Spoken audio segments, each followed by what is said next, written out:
Good morning. Hi, everybody. Tiffany here. Welcome to my quilting life, where we'll actually be quilting. I know, not normal to have a long arm video for a breakfast at Tiffany's, but people asked about this Dream Big panel, so we're going to do it. I'm just waiting for my live to show up on my little tablet thing here so I can see. Oh my goodness, I didn't zoom the writing in on this one. We're going to see who's here real quick. Tina, Janine, Doris, Gloria, Karen, Kim, Sue,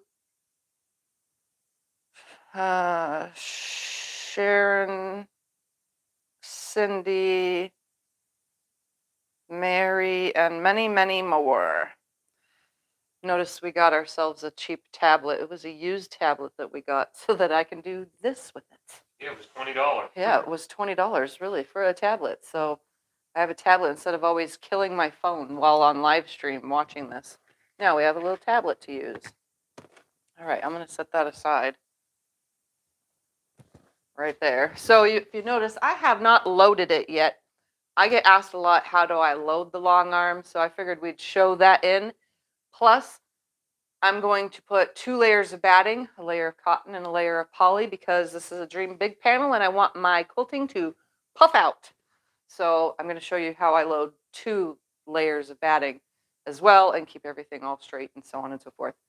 But we thought about it, Scott and I went back and forth on this about piecing this live for you guys because it's, as you can tell, bordered. I put 3 borders on it, but I've been really slow lately, everything that I'm doing, and it took me like 2 hours just to put the borders on this yesterday, and I stopped quite a few times. My hips are bothering me, so it's making it hard. So I figured, you know what, why don't we just take it straight to the long arm, that we're not piecing it and then trying to fit the long arm in, because by then we'll never get a chance to get to the Dream Big part because I still have to quilt some borders. So I put 3 borders on here. I'm going to show you the quilt. So it is the Dream Big panel. Let me just back this up tiny bit. The panel itself was 42.5 inches. No, 41.5 inches, sorry. And then, well, it doesn't really matter, honestly. And then the first border was cut at 3 1/4. So that way it's literally, or no, 4 1/4. So that way it's 4. The next one's 5 1/4. That way it's 5. And then the last one I cut at 6 1/2. That way when I put binding on, it will, cover it. But that's what I did for the borders. They're all mitered. So they come together right here as a miter. And that's as far as it goes. And then I just have a plain gray backing fabric. So I'm going to put you back over here so you can watch how I load this. All right. First things first, I'm going to put the batting on the floor. It's got vacuumed and everything's nice and clean. It can go on the floor even though I have thread everywhere now. We're going to throw the quilt top on the floor. And we're going to load the backing fabric. Literally. Scott usually helps me with this part because it goes a smidgen quicker, although I can do it by myself pretty quick. All right. He's thread picking.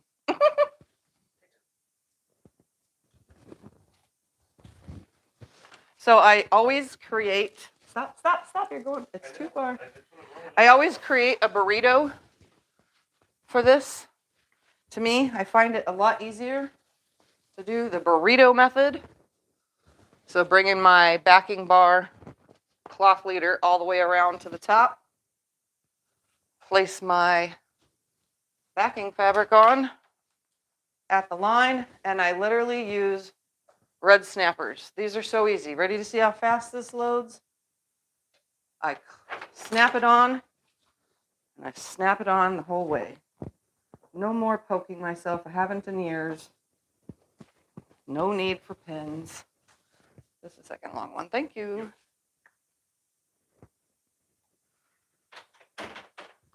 When you first get red snappers for a long arm, they're really tough. These ones are old, so they go on pretty easily.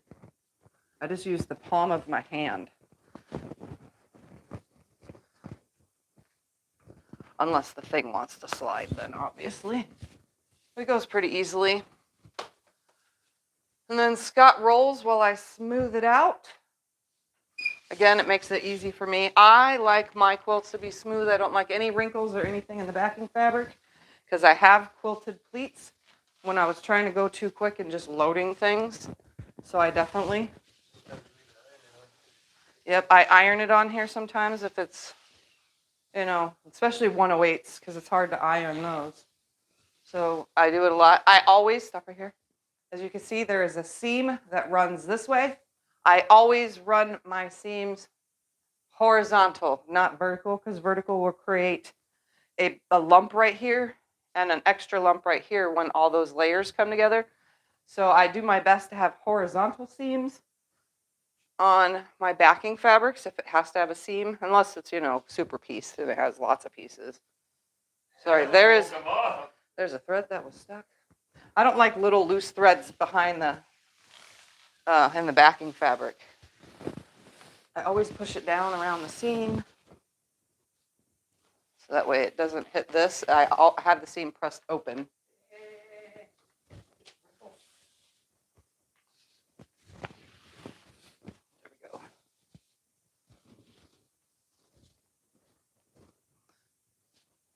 My seam is not 100% straight across this bar. It was when I pieced it and laid it up here.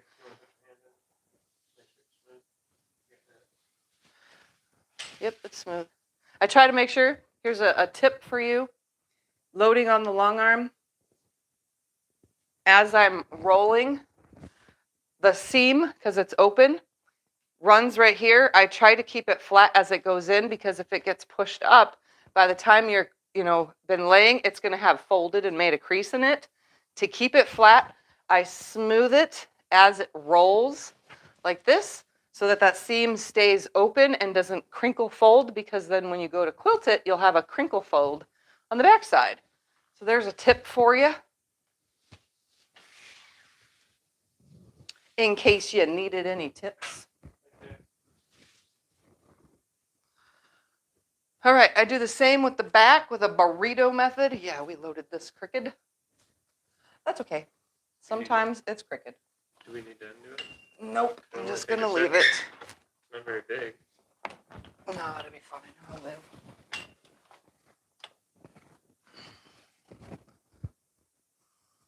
Yeah, I chose a plain gray backing fabric so that the colors that I'm using on the Dream Big panel show up on the back side and create a whole cloth quilt on the back.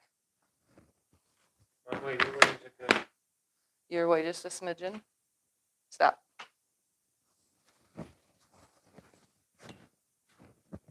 Yeah, that's way crooked. See how much hang?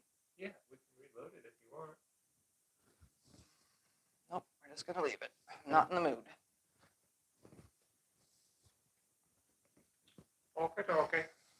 So I'm going to quilt this quilt as if it was a show quilt. So you guys will get to watch me do some fancy quilting. Hopefully we'll get past the borders today and be able to start on the Big Dream panel itself.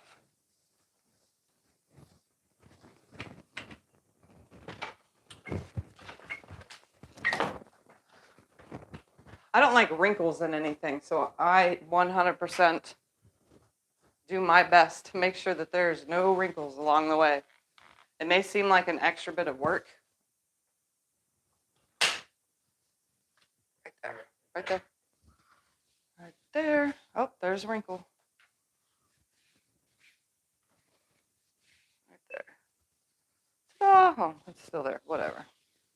All right. Scott's going to move the bar. And we're going to start with the cotton batting first. Oh, can you turn the machine on so that I can baste it down? You know what that's like? Nope. All right, so this is a 100% cotton batting. Just going to throw it up here. It's cut a little bit bigger than it needs to be.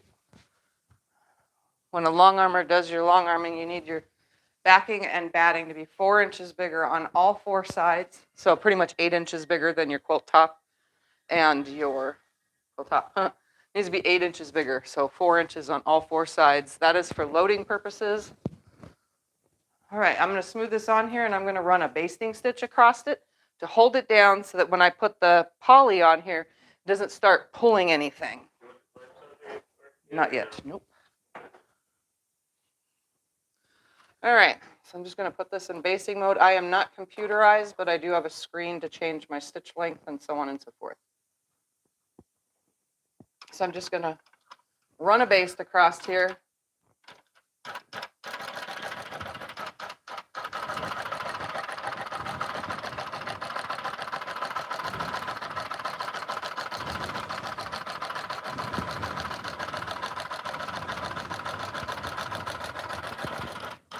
All right, I'm going to leave it there on that end, and then I'm going to put the poly on here.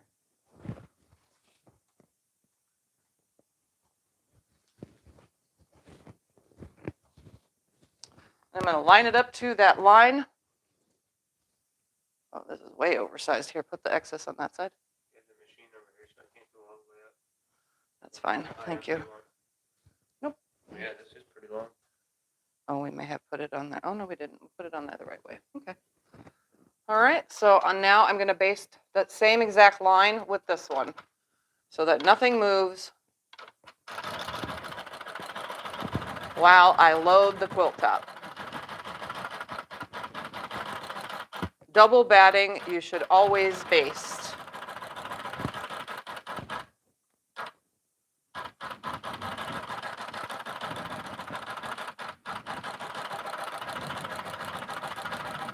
I'm just pushing the poly down because it's a 4-ounce loft poly. The next step is to put the quilt top on.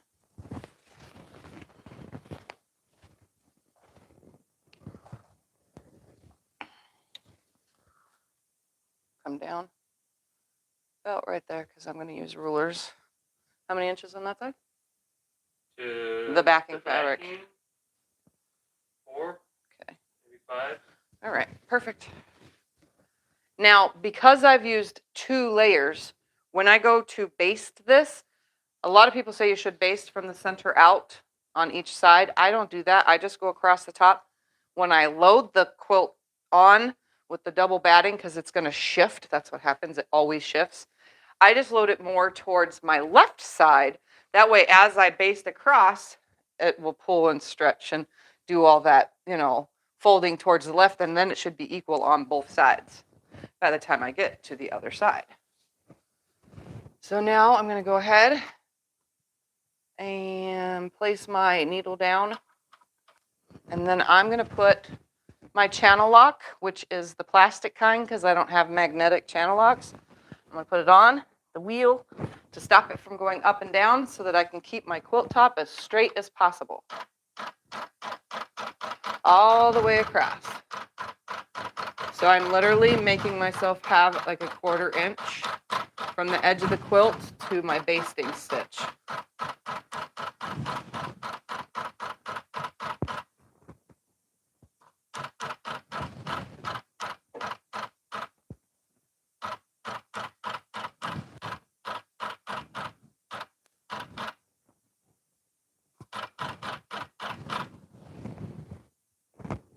Sometimes I have to adjust as I go.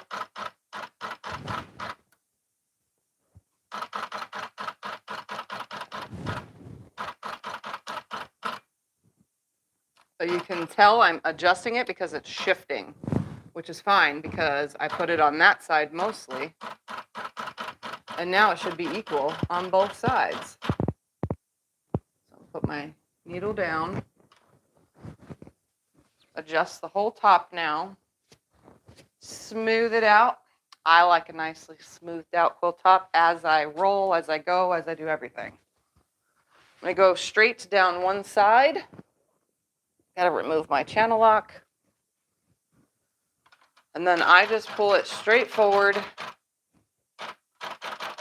I don't move the machine at all. I just go straight. Go ahead and start back over from the beginning. Usually I go all the way back, but I'm not in the mood for that today. And my hair is everywhere, like always. What's new? What's new? This quilt is covered in my hair. I spent a lot of time on it yesterday, though. I usually don't take 2 hours to piece borders, but I'm just a little on the slower side. I'm not really pulling anything. I'm just holding it down so that it doesn't pucker. Yeah, I can do a close-up of pulling bob and thread up. Give me 2 seconds. I'll show you how I tie off and come up, because I'm going to put the camera up on the mount for you guys. All right, that's done, that's done. Everything is nice and smooth on here. All right, let's go up close. Now, the camera's going to move quite a bit because we're going from one mount to the other. But you can see my basting stitch right there. See that? So it goes across. On the sides, I go pretty close to the edge. But on the top, you know, I don't. I just give it. But these are the 3 borders. That is what we're going to quilt. You can see it shifted that much. Obviously, it gets straightened as I go. Why did you do the double batting? I did the double batting so that all this, when it gets quilted, has nice texture and pops out. All right, here we go on the mount. I want double because I think it will look better with double batting. All right, once you guys are in the mount, I cannot control the sound if it vibrates or anything like that or gets nasty. I'm not quilting super fast though, so we should be good. Oh, my screen froze again. Hold on, guys. When my screen freezes, I have to turn the machine off and then back on again.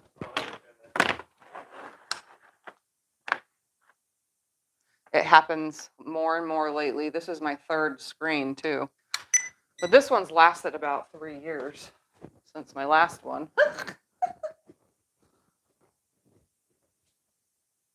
Oh, is it not going to turn on now?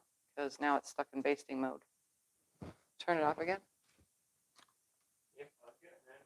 I'm getting that. I'm gonna unplug all the stuff over here. Nope, I got it. I'm just doing this. Hold on 2 seconds. All right, now turn it back on. Technical machine difficulties. It's because you're on live. It's because I'm on live. If I wouldn't have been on live, it wouldn't have done this. Nope, the screen's not turning on. Give it a second. You didn't give it long enough. No, it's not on at all.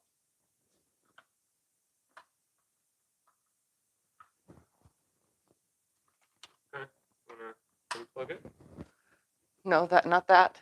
I was gonna unplug it from down there. Plug it up Sorry, there, guys. unplug this. I can't keep walking to the back screen to change stitches, so we're gonna fix this and get it going good. This one wasn't in all the way. No, it isn't all the way. Okay, now turn it on. Now it should work. Hopefully. When you have a long arm, you have issues. One that's this old and has billions of stitches. Yeah, this has billions of stitches. This machine has been going and going and going for pretty much 9 years now. Oh, screen's on. Okay, you're good. Oh, Thank see, you. there it goes. Thanks for a second. Oh, I have to put my ruler base on. If you guys don't know what that is, let me grab it out so we put it on. And then we're going to put the side clamps on. Yeah, can I do that one? All right, so here is a ruler base. I'm going to turn it upside down.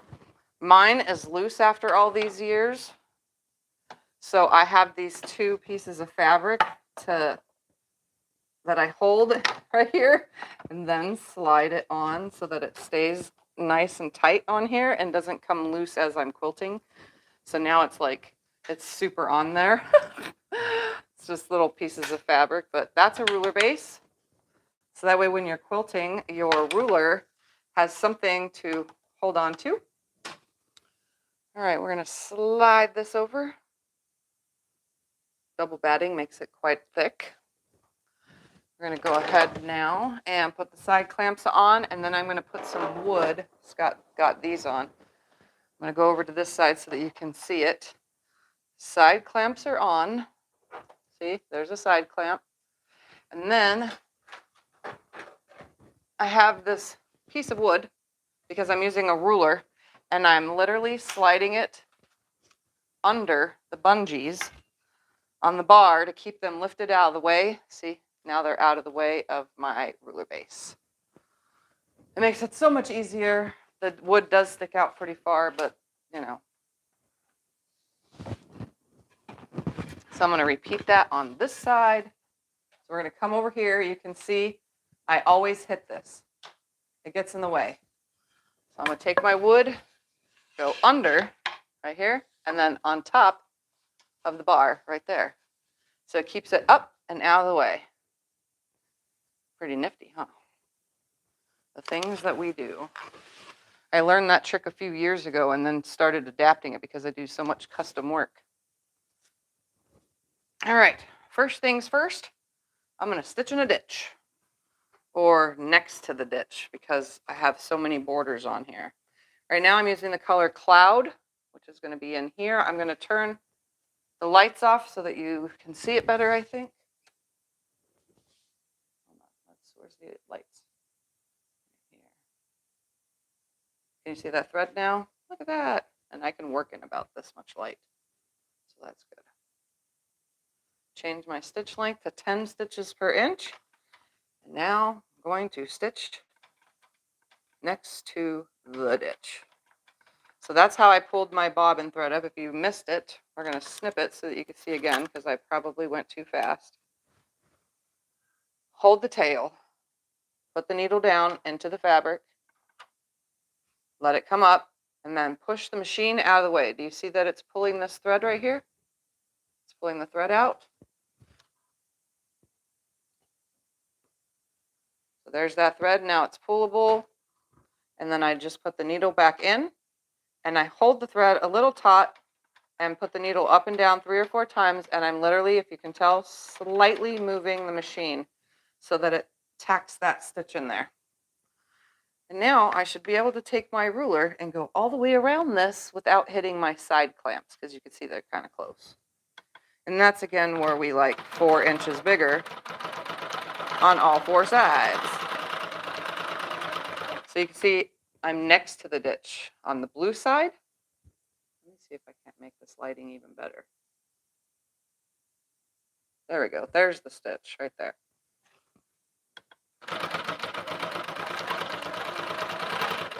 My machine sounds nice because it's been freshly oiled this morning.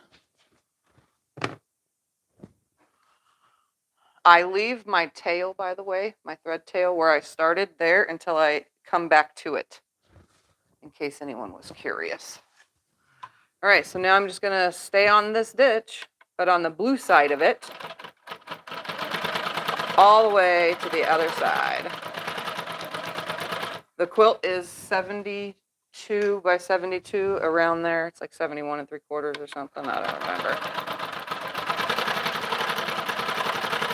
I am not the best at stitching the ditch or stitch next to the ditch. I kind of suck at it, but we are going to make this work.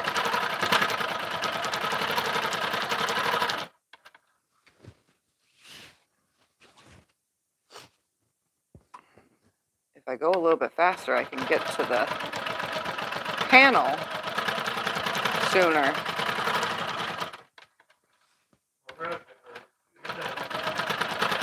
But I don't want to rush it because I want show quality.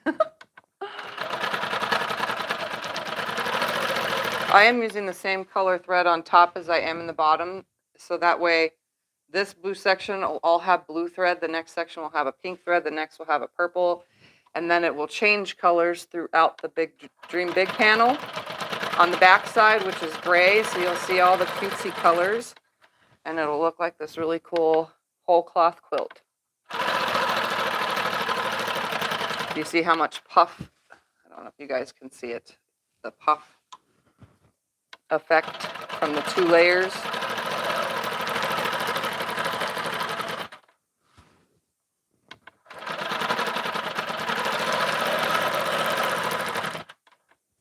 So I'm not in the ditch, but I'm next to it pretty good this whole way.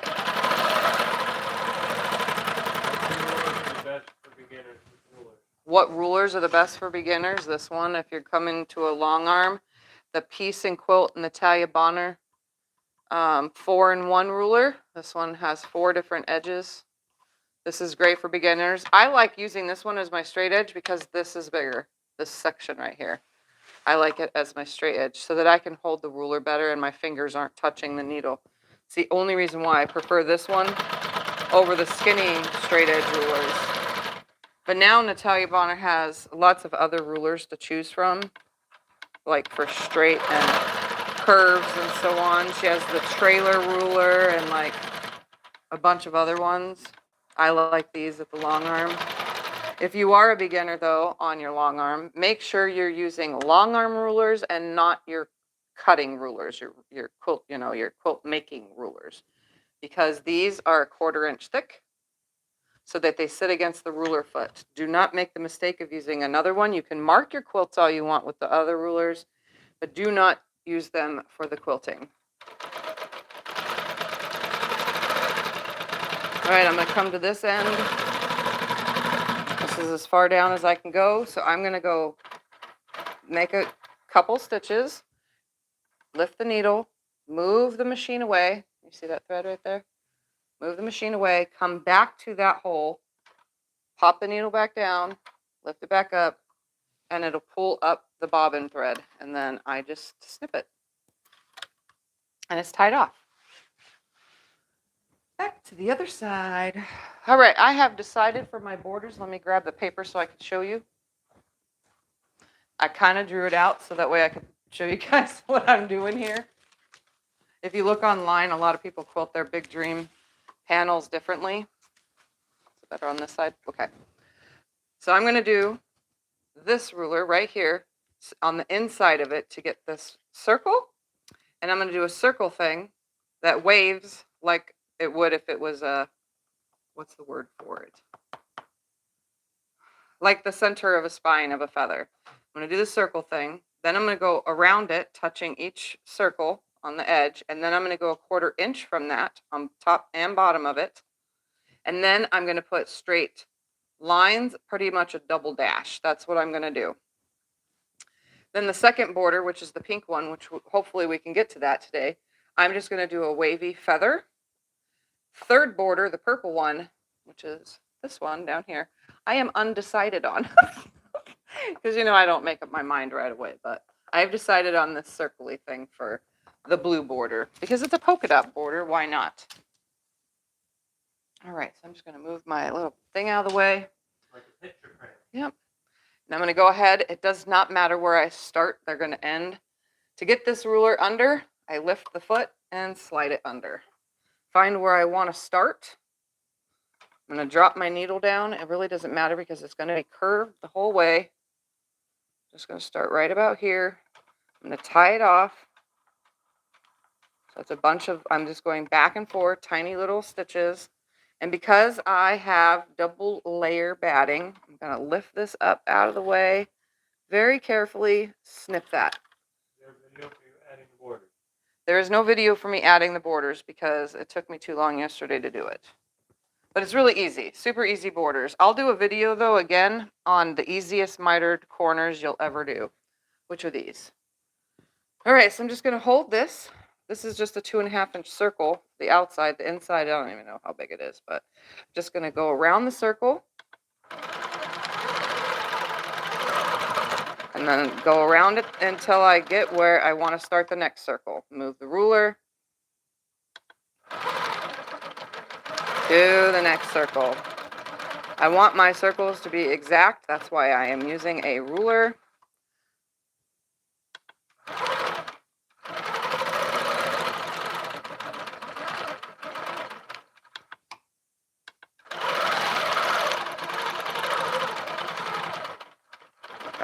There.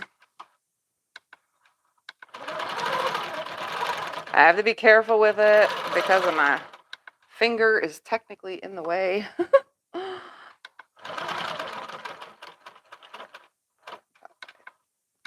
go about right there. So I'm just gonna make it curve.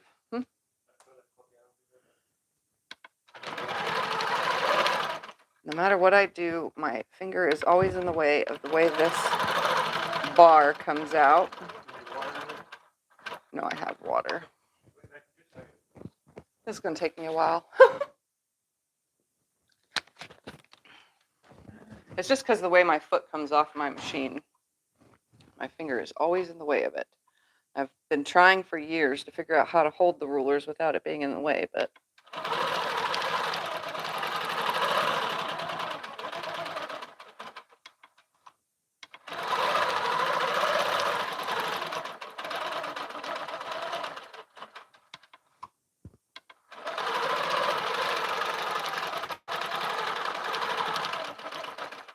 this is so I can have, if you can see, perfect circles.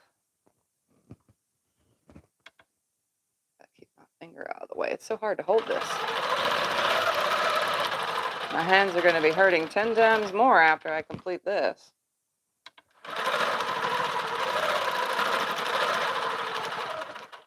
I could have tried to free motion these, but I'm not really good at that. That way they'd all be exactly the same. Hold it just right.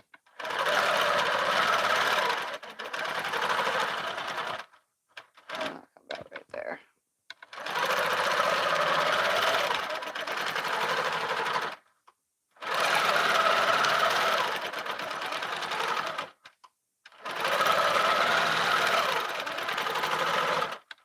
So you can see I'm just creating this funky curve. It doesn't matter which way I'm going or how I get there, as long as I get there.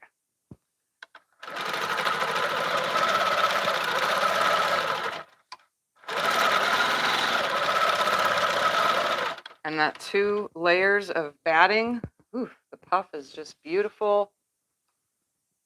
Oh, and if you want to know, this is technically called a pearl chain. I'm just doing it with my ruler.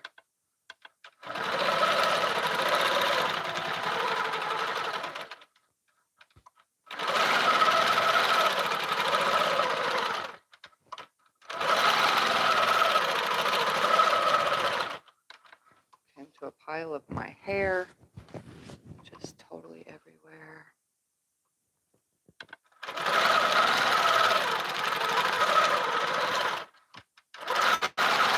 So if you're new to quilting on a long arm, just know, even on sit down, ruler work is very tedious. But if you want perfection or close to, this is the best way to do it.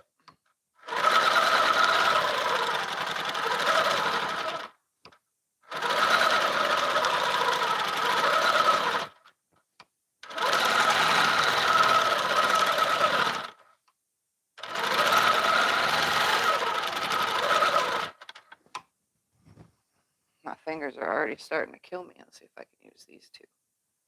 Nope, I won't be able to do that.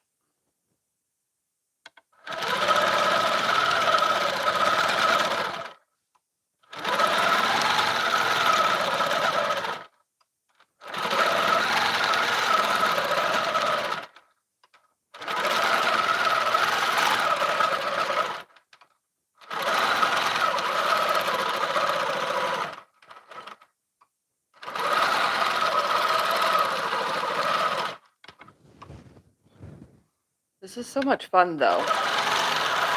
Even though it's hard on my fingers, I don't know why, but I have so much joy in my heart and excitement while doing this, and that's how you know something is fun, is when it brings you joy.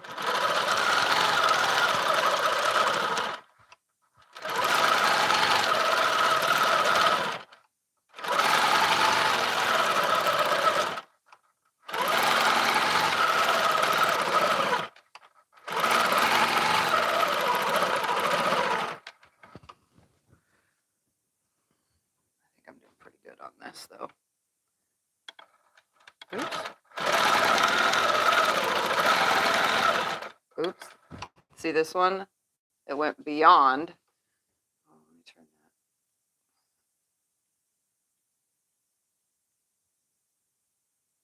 that. Just this light on. You see those stitches? I don't like it, so I'm gonna pluck them out because again, I'm attempting show quality here. So I just pull that up, grab me a stitch remover, and just find where I went over. I'm letting the ruler slide, just pull out those few stitches, which are being a pain in the butt to get out. There we go. You know that today is the first day I have quilted since November 6th. And that's what it says in my book. This is the last time I have quilted. And that was the open gate box. Because you've been hurting it. Because I've been in so much pain that it's been a struggle. All right, let me find this thread tail. So you would have got more long arms then. Yeah, I would have got more stuff done if I hadn't been in so much pain. I know you. All right, let's reline this back up. There we go. I'm gonna snip this thread away. This is looking so cool, my friends.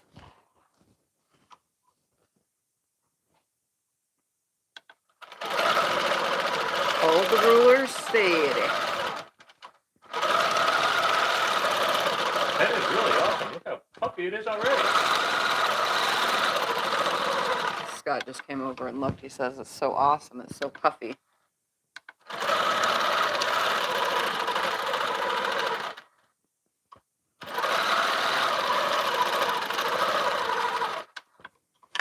I gotta move some stuff out of my way. Hold on. So you use super glue on a tongue depressor, and then can you move the depressor to move where you want to go? Super glue on a tongue depressor. Putting it on this, you mean? And move it when I want to go. I could put some kind of thing on it, but I'm not going to. Just gonna hold it. My hands hurt. They need the exercise though.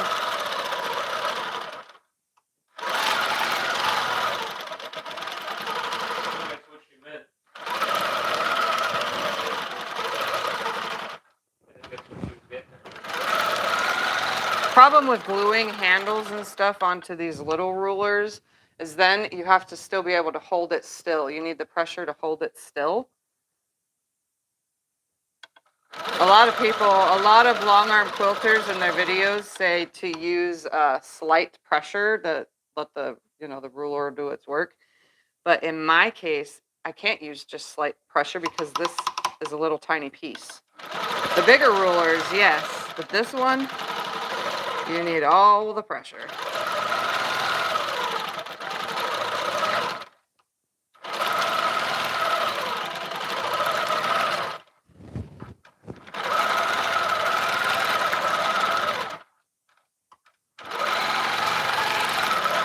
Oh, the color thread, I was saying that earlier, is cloud, by the way. It's glide thread. I get it from my local quilt shop, and Scott has put a link in. I'm gonna 2 seconds. What am I looking for here? I don't know. What do you need? I'll get it. Oh, I'm just putting chapstick on. I need this thing.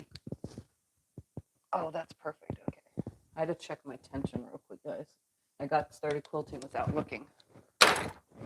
Since I haven't quilted this long, even though it shouldn't change if you don't touch your machine.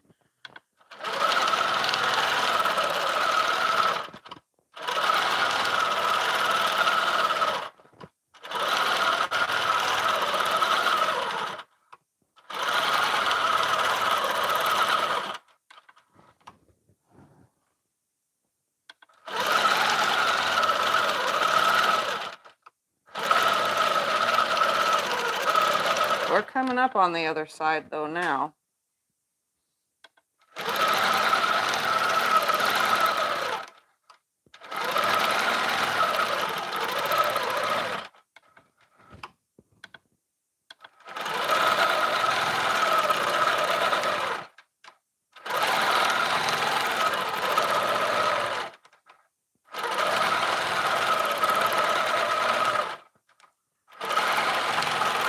Also, This is pretty much eyeballing it. There's no markings on my quilt because I always have an issue trying to mark it with the marker.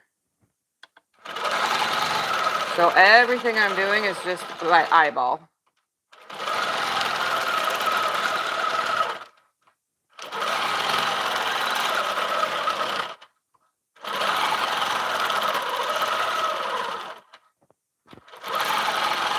Oh, messed that one up. Hold on. Let me pick that out real quick. A lot of picking today, huh? Yeah, Scott says you guys need to see it. It happens. I'm not perfect. The ruler slid though as I was trying to do that. Come on, thread. There we go. One. I like using 10 stitches per inch because it's easier to pick for me instead of tighter. Some people use 12 or 14. I don't do that when I long arm quilt. For me, 10 is the better number because I can pick easier. So there's a pro tip for you. You want to pick your seams, make sure you're quilting with a stitch length that allows you to pick them in case you have issues like me.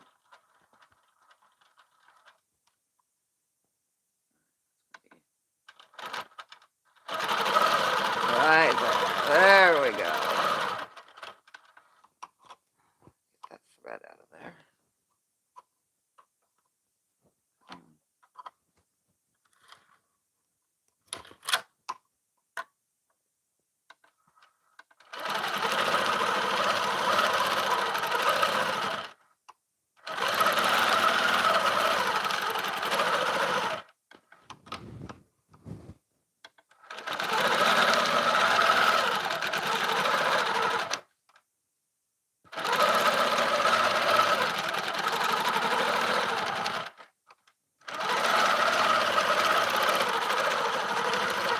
The four corners will not be the same. They will all be different.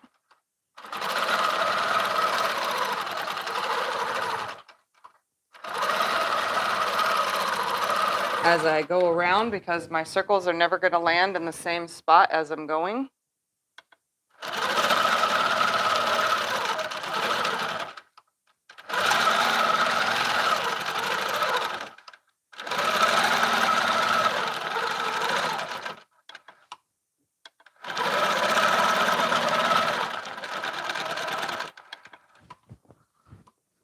But they'll be close, but not exact.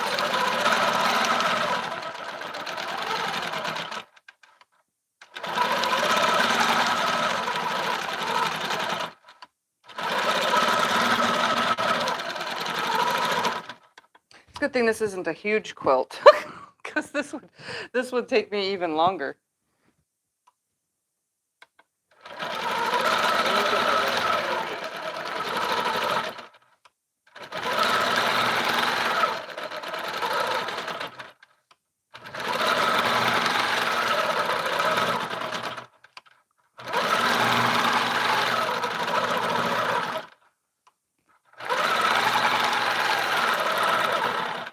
All right, this is as far as I can go, so I'm going to tack it off. Make sure you always move the ruler out of the way of the needle.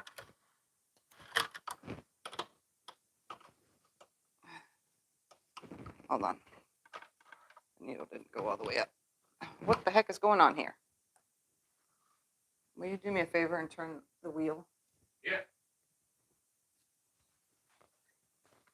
Sorry, guys, the ruler or the needle is, yep, turn it towards that way. Keep going. And stop right there. Perfect, thank you. There we go. All right, so take a look at this. So it goes around.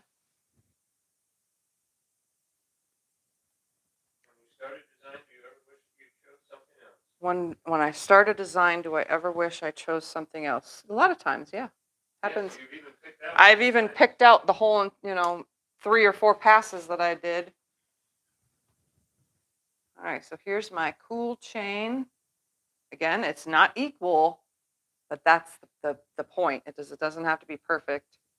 And it curves around and goes back to my starting point. So now to straight line a line that goes on top of all these, touches the whole thing. So I'm going to go ahead and just put the the needle down right here. And I'm going to grab a ruler. And I am going to aim for the top of the next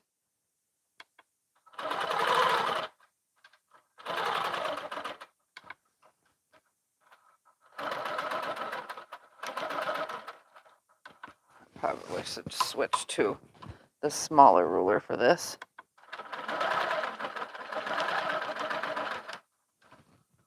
Just aiming for the top.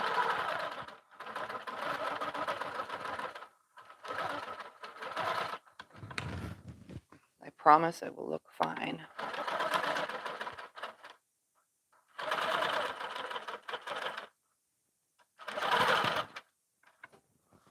All right.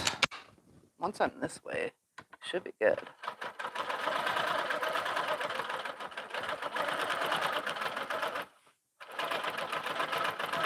And I probably could have pre-did my line.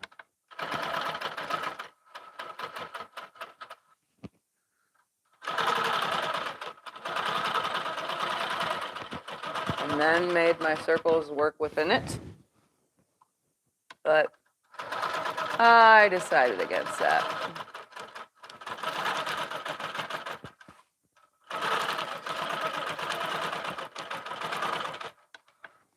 Plus, you guys like to see how my mind works.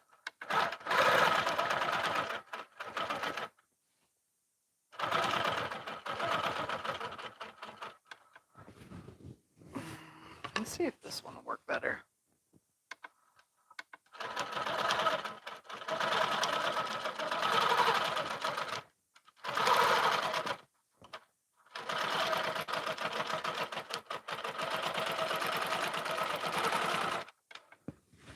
Probably not.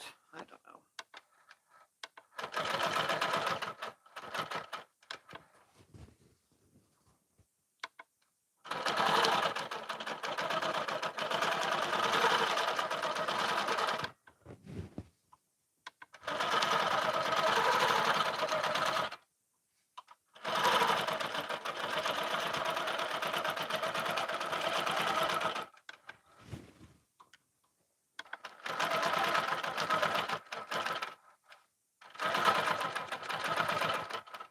I don't know why, but I'm not liking this.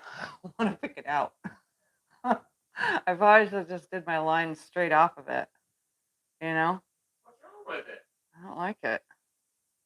I think it looks choppy. I don't like it, guys. I'm gonna rip it. Yeah, I'm getting really picky. Chop it. I don't want it. That's okay. This shouldn't take too long if I get myself a good tail. You're just picking a little bit, or you picking the whole thing? Just where I went to, that's it. It's just a straight line. Okay, come on. For the life of me, I cannot see.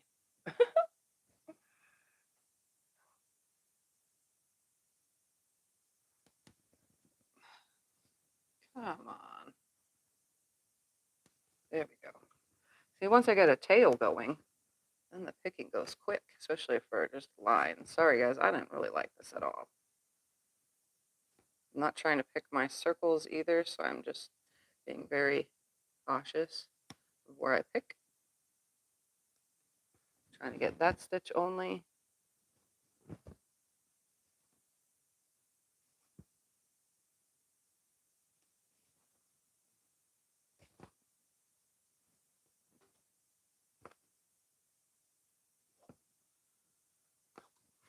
And there we go, breaking the tail again.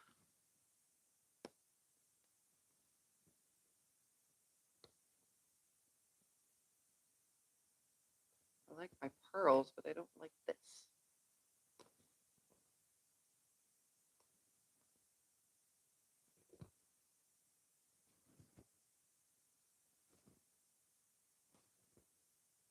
Now you guys get to watch live messing around like this. I really wanted this line, but it doesn't work right. It doesn't look proper to me. We're just gonna come straight up to it with lines.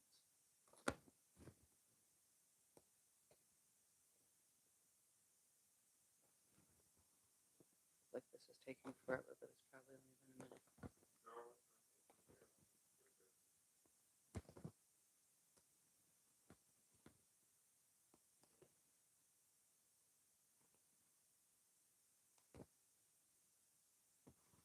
Well, you guys get to watch the picking process. I've done a lot of that in my, what I would call therapy here. Oops. I need a shirt that says picking is my therapy. Yeah. Or picking is my anti-therapy in reality. This is like, of all things, you know. But you guys just asked, have I decided to not quilt what I did, undo it? Well, here's one of those right there for you to see. Didn't like it? I'm picking it out.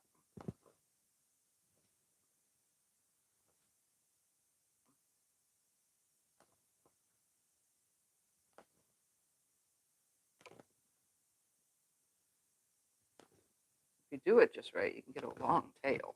And then I'll go through and clean all this emptiness off.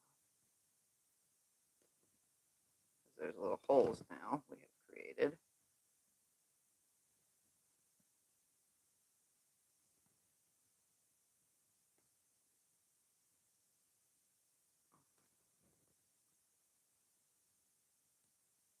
Come on, right there. There you go, little tail. Or not.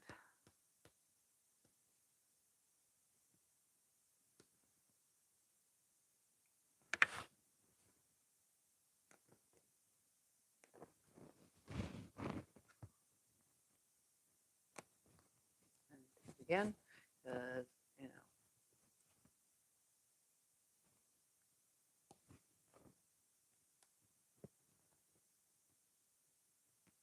well,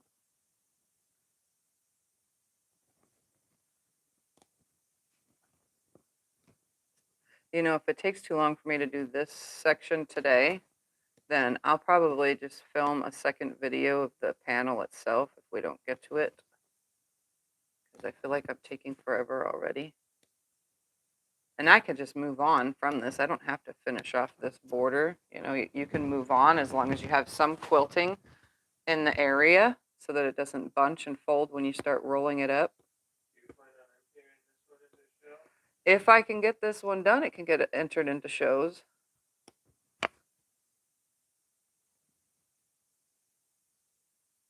But if I'm going to sit here and pick it constantly, then maybe it's going to take me too long. I always plan on entering, anything that I do custom quilting on my own quilts, then I usually plan on entering it, but not all times does it ever get entered because we don't have that many local quilt shows around here. I probably could enter things into the fair, but I have to see how that works because the fair isn't even in our area. I mean, it is. It's in the county, but it's in a different city. But I don't mind driving to a different city to go look at quilts at a fair.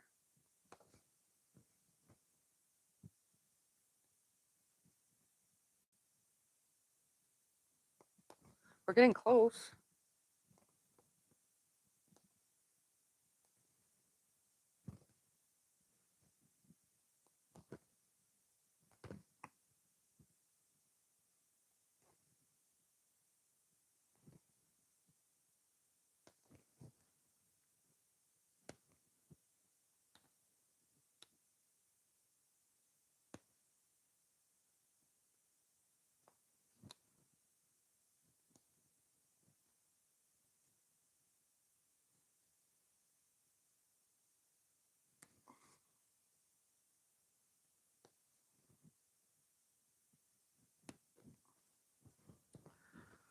Sorry, guys, I didn't mean to put you through all this boringness of me picking this morning. Well, technically you can't because I'm already at it.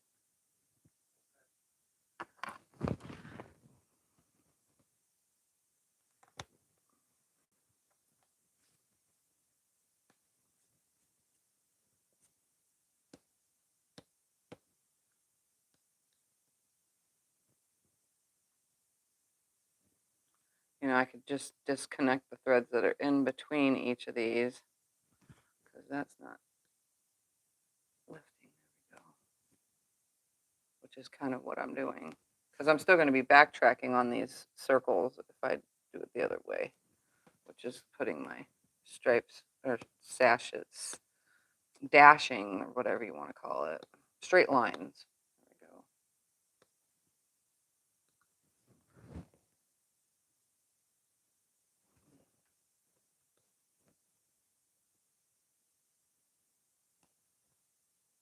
Bypass the circles.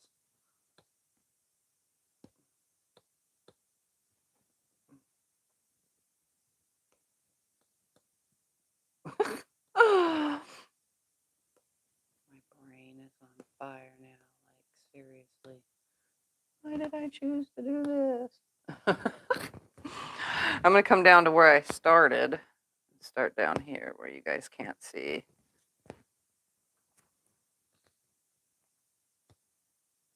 Because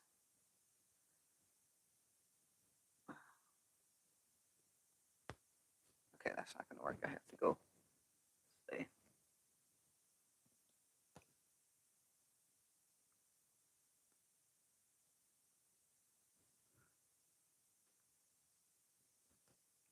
I lost no tail.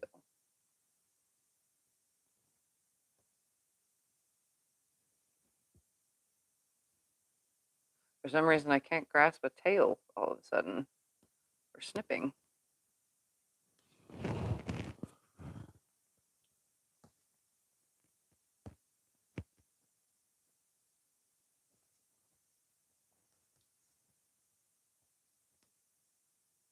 Yeah, for whatever reason, it's not letting me.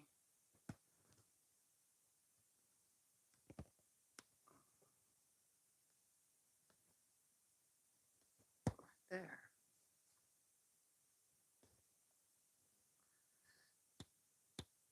This corner is not having it.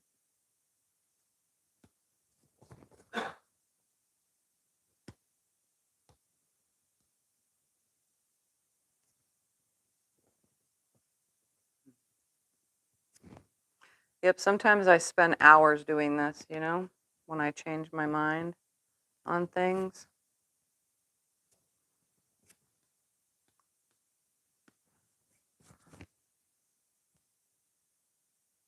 Oh,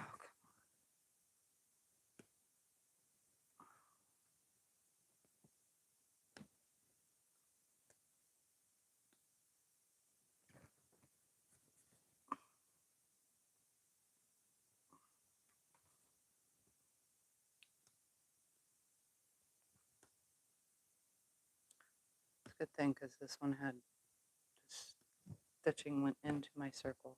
So the plan on paper was a different vision? Yep, the plan on paper was a different vision. Go figure. I don't even know why I waste my time putting plans on paper when I always change my mind. Literally, ask Scott, he'll tell you. I Yes, you did. cannot make up my mind, and that's why I tell you guys all the time when everyone asks, what are you going to quilt on it? I never know. Sometimes I try to draw it out. I've even marked a quilt before, and yeah, I just like to make things up as I go. That's best for me.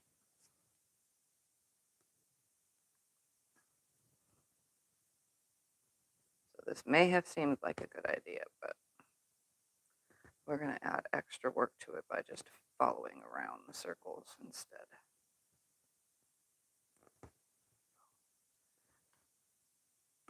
Grasping a tail, it's a miracle.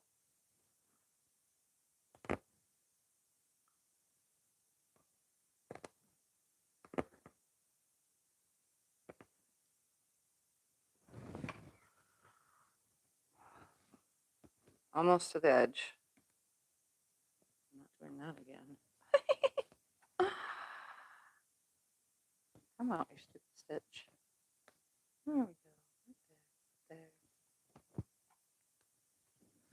there. And one more little to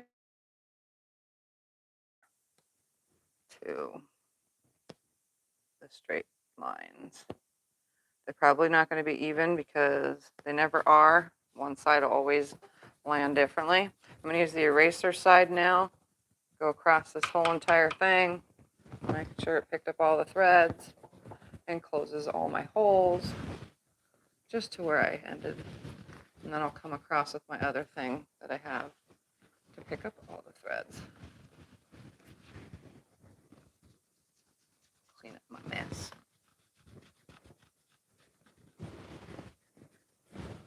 I get to. I got to right here before I decided to change my mind. All right, here we go. Let's wipe it all up.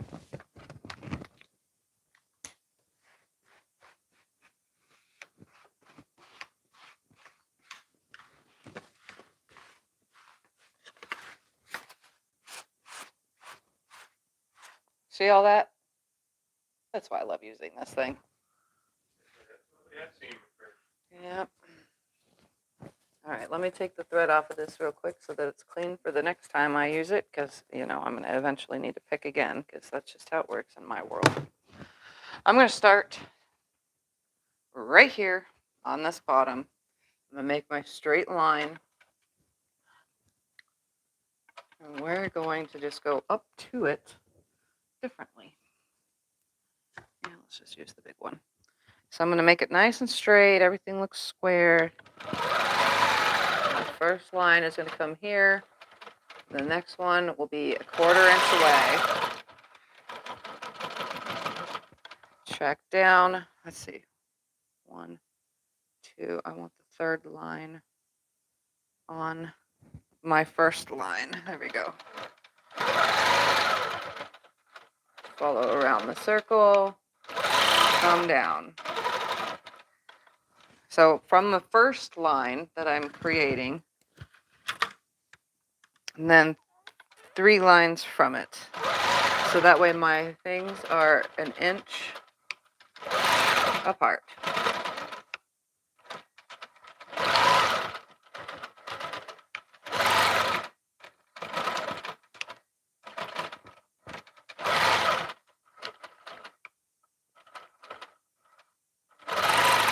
There we go. Does that look better? Oh, you can't see it yet. Hold on. Let's get a little bit further down and then you'll be able to see it better.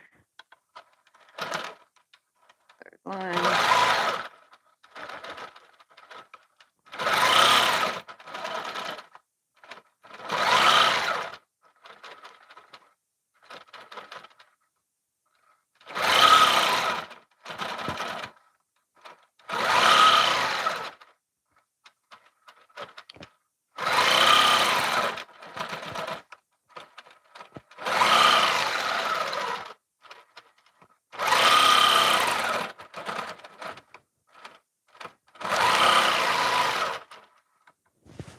Can you see it now?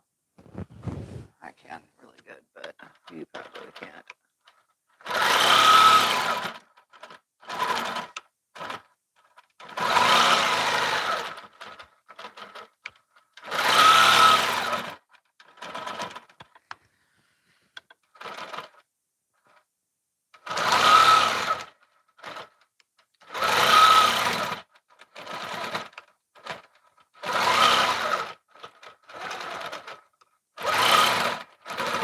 And if it's not perfect, guess what? I'm not going to pick these. As long as my top ones line up to my bottom, when I go to stitch that, then I'll be good.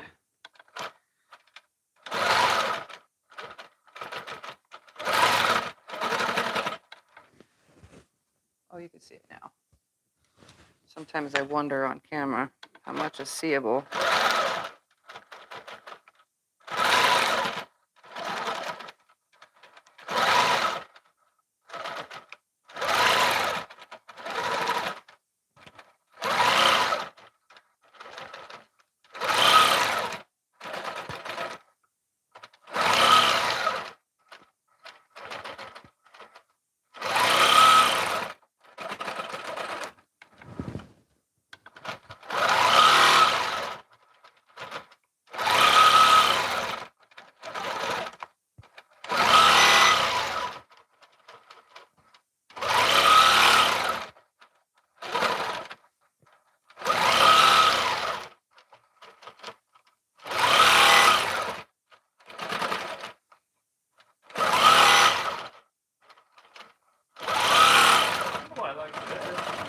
Yeah, it looks better without the line.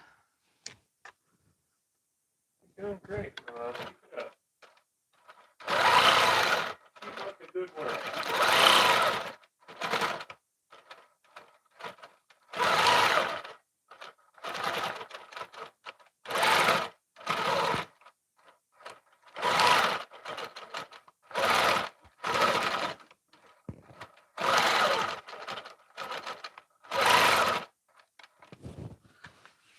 Okay. I feel like I'm getting somewhere finally.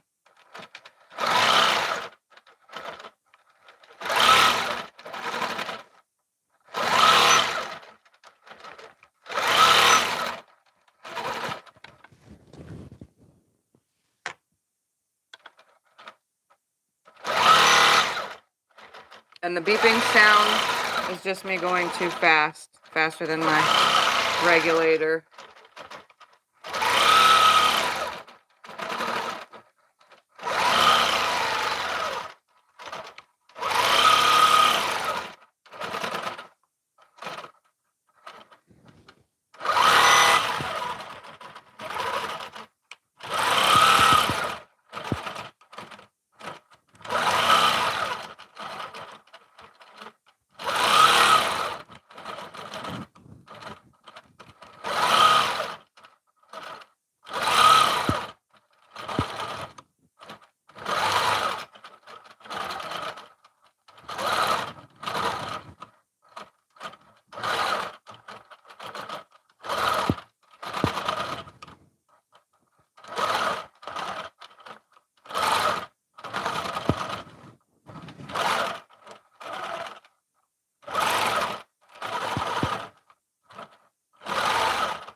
Gotta rest my wrist real quick, my friends. Thanks, Chester.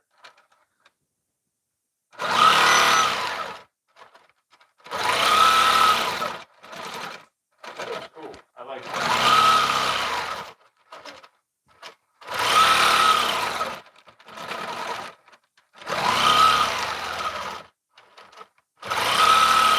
You're gonna do the same line on top of the circles? Yes, the same line will go on top of the circles. And they will match up with these.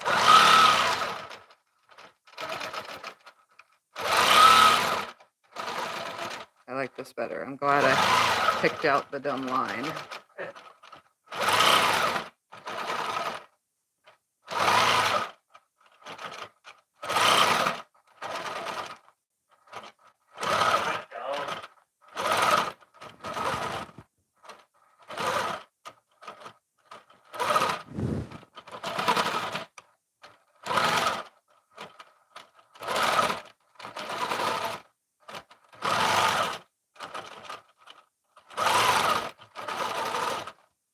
Oops, went way too far.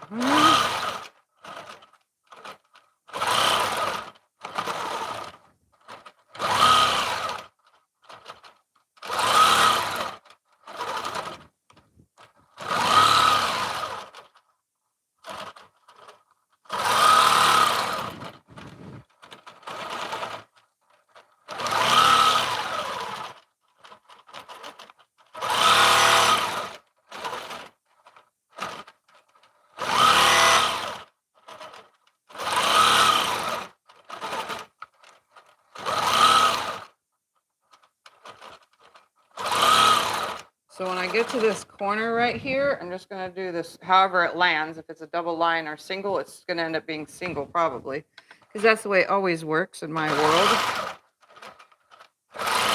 But I'm going to create, the lines are going to go sideways.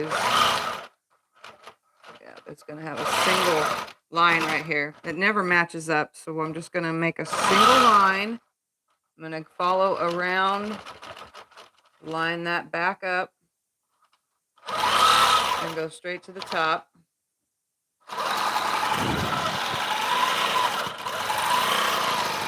Come down to where it's equal right here.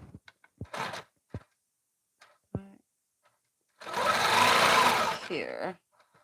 Follow around, lining it back up right there. And then there'll be a double line here.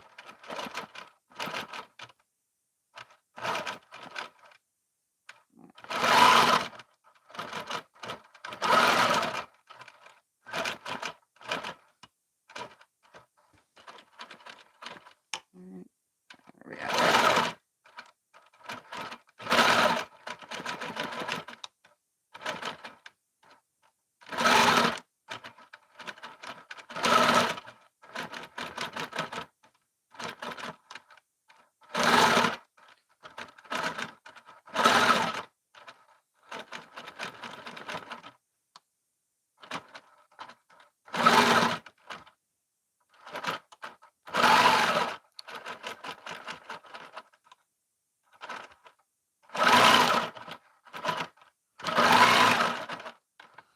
Okay, I'm gonna go around the circle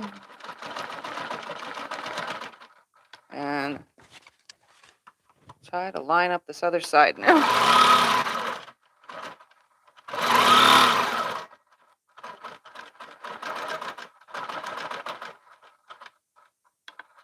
So it should still be the same 3 lines on the ruler going the opposite direction to equal the other side.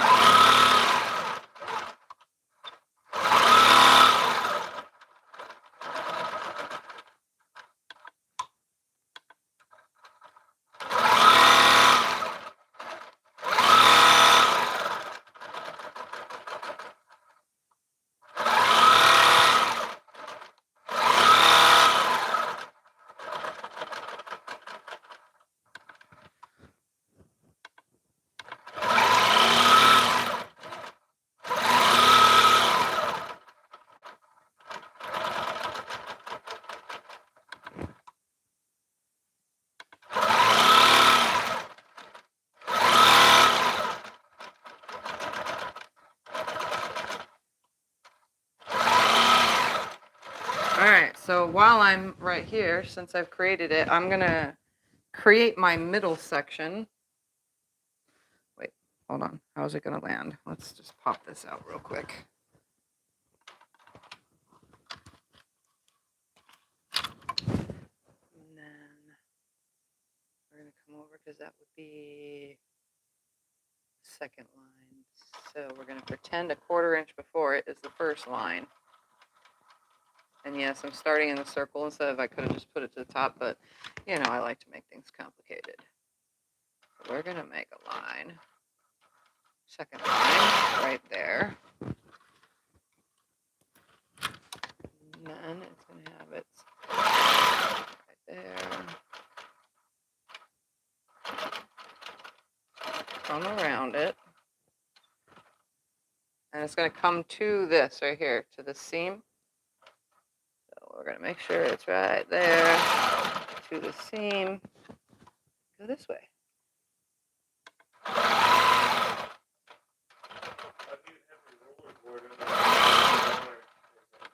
My ruler base, it's the same.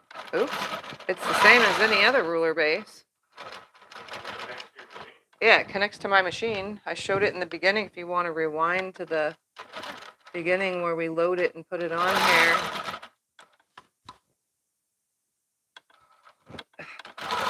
Stupid machine.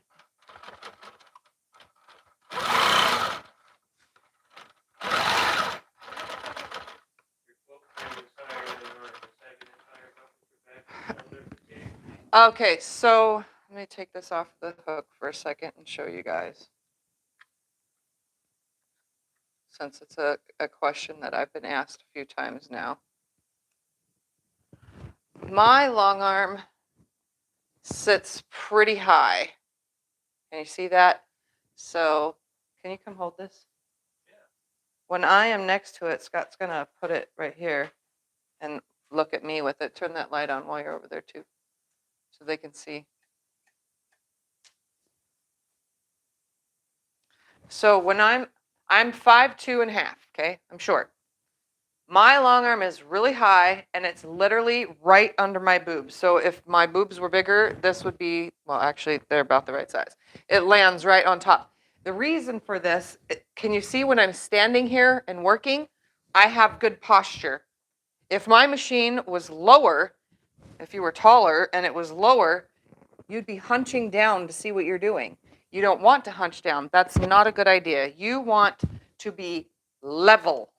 So I want everything to be as high as right at the bottom of my sternum or at the bottom of your titties. You know, you want it to be just like that. So that way, I'm going to work while he's the cameraman. So you can see I don't do any extra straining with my neck. My head is straight. My posture is still up. And I don't have to, there's a word for it. I don't have to do this. I'm not leaning down to see where I'm at. Like poor Eric, who's Like Eric, when he comes over to use my machine, that guy is super tall. So this is high, but not high enough for his super tallness. This, if you can see, I'm standing up straight. I'm not hurting my neck. I'm not getting any neck pain from this. I can see what I'm doing.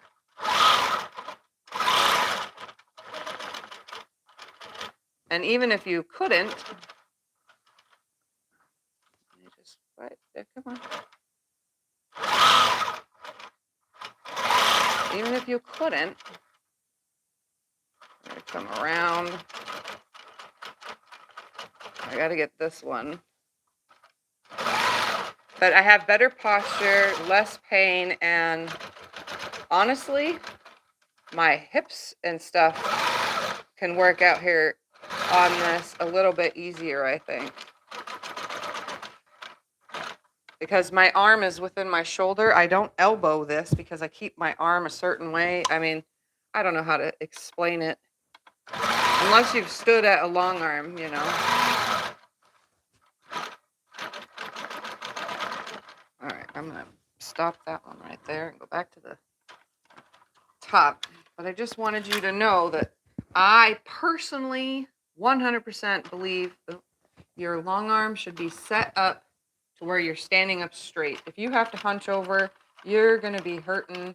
You won't be able to quilt as long. And if your long arm is already short, you set up low, you might want to think about raising it.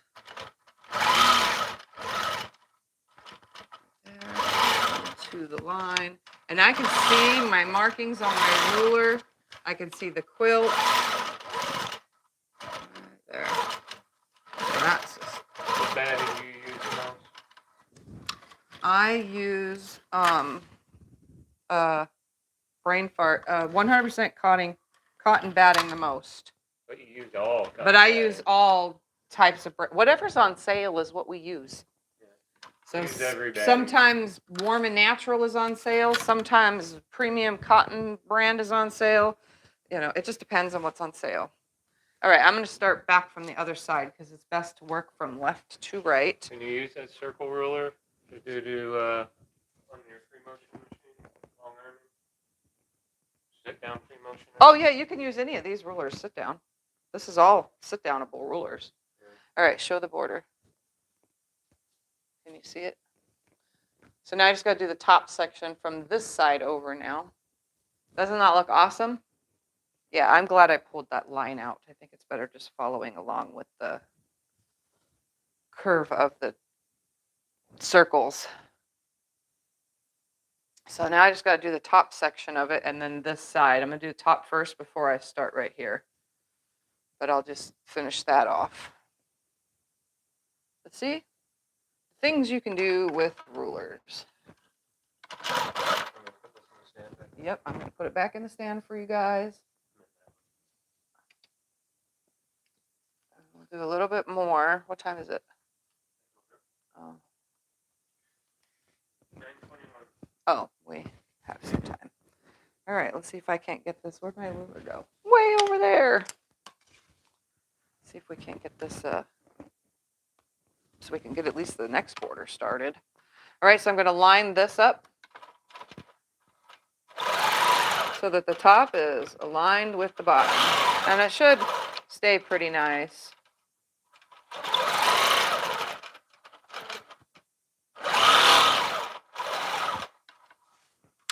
Stick that thread away. Take a drink of water.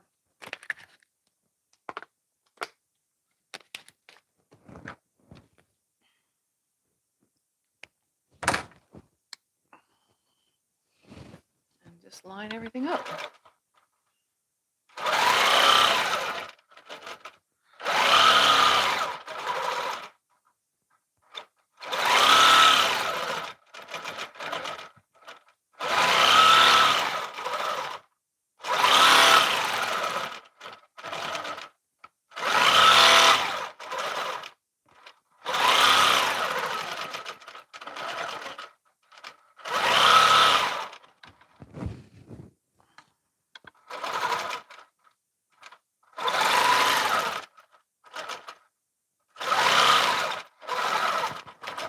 Way too far.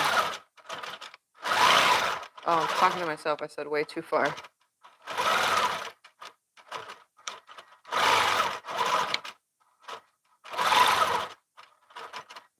I don't know why I just did that. I'm going to switch to a different ruler. Take my tape off of it because it sits better up here. Third line, 1, 2, 3. Okay.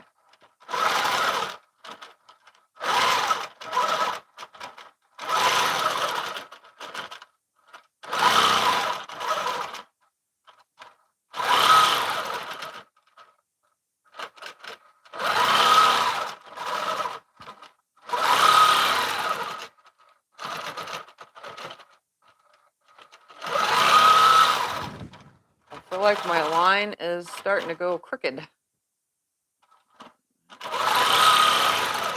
We're going to straighten this puppy up.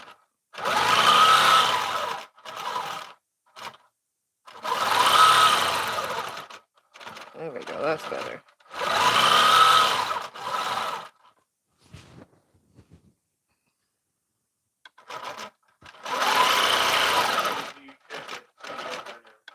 Do I what? Let it run out of bobbin? I let it run out of bobbin. I don't need to check it. If it runs out, it runs out.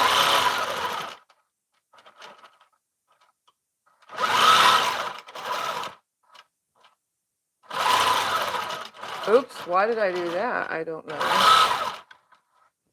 That was a mistake.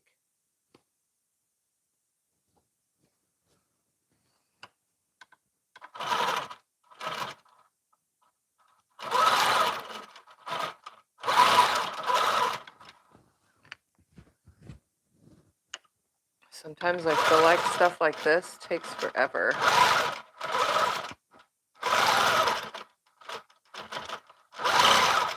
And it does.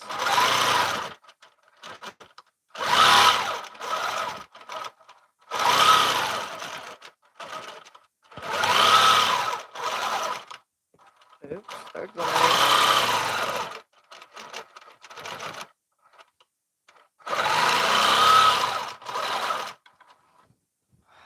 Sorry, I gotta Are you move my... going to record some of this so they can see the rest of it? Yeah, I'm gonna, you guys are just watching this since we didn't get to the dream big part of things. I will record that. For those that wanna continue on where I finish off,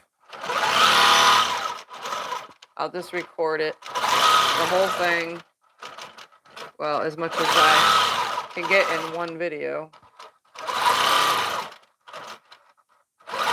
We still haven't got the other new camera yet, so it's still this quality. But I'll change the lighting, obviously, for the next.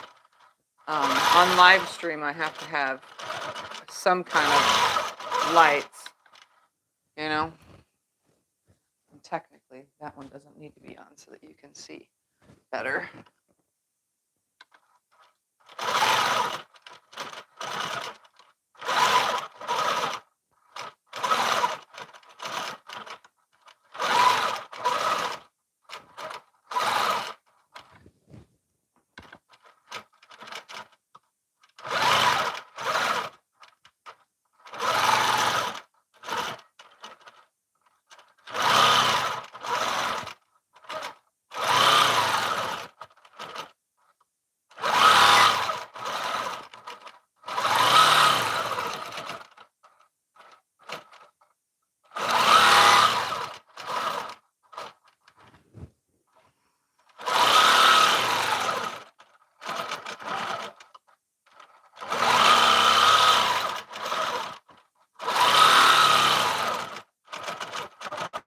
was hoping to be able to get to the pink border. 'Cause that one I know I'm definitely going to do a feather in.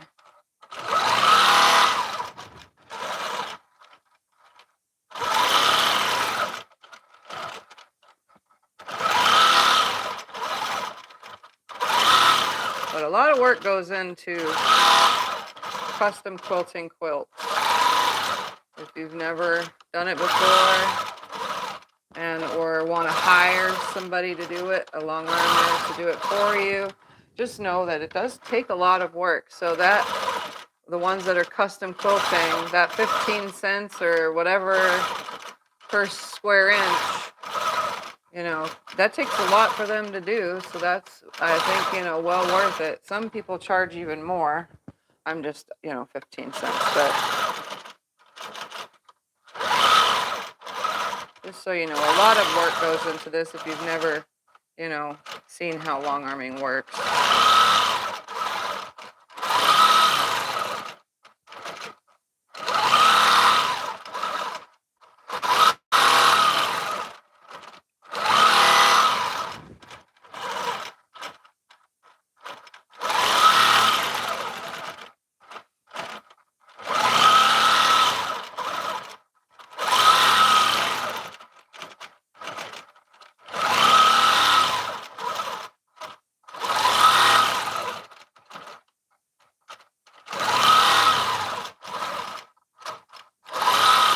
Almost to this end, and I can do that other corner.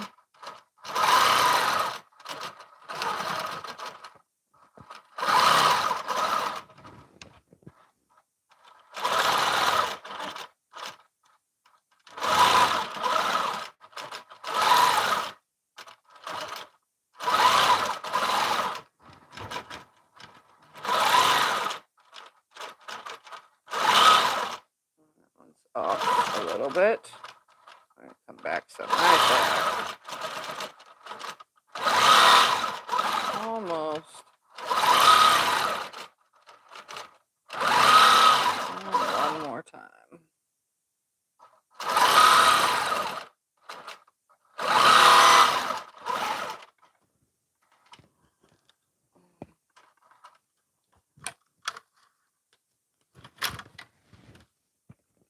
Okay. See it on the way down. We're going to go to this other corner and finish it off.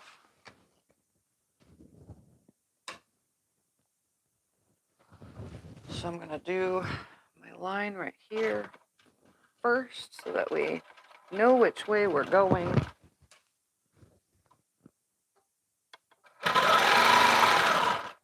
Follow my lovely,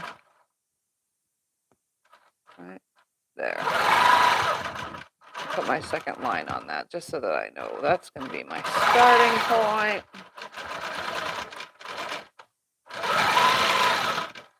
All right. And like a dummy, I started on the inside instead of the outside. I tie off thread a lot, by the way, if you guys didn't know. All right. Let's start from over here.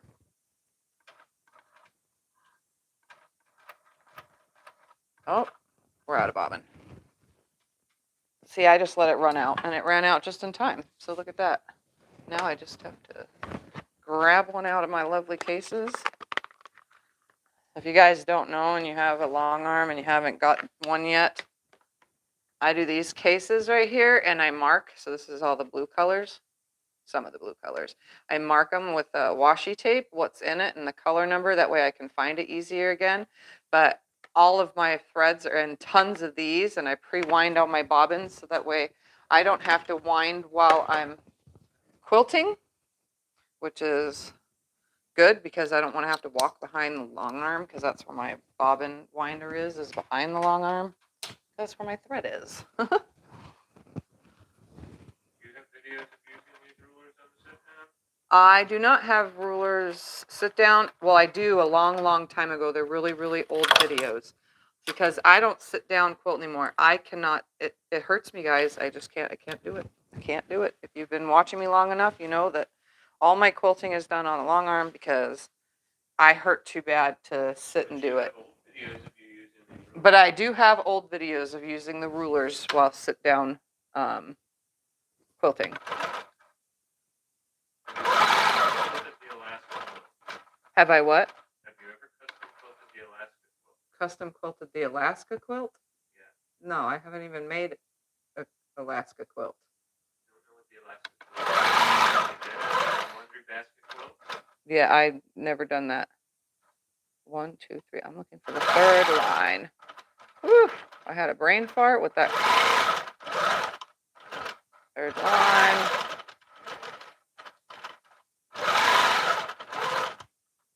You can see my clamp right here because that piece of wood is there, that piece of wood holding it up, that I'm not hitting it, which is a big troublesome problem in my world. Hitting that darn thing.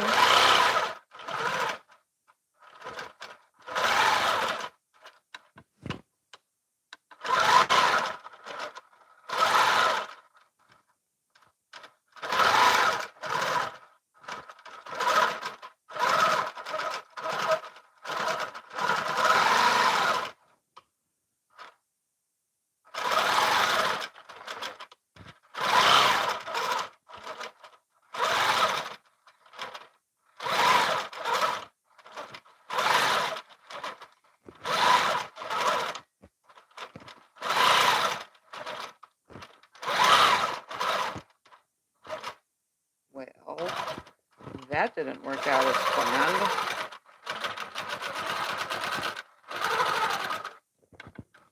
Oops. Why did I go down? I mean to go this way.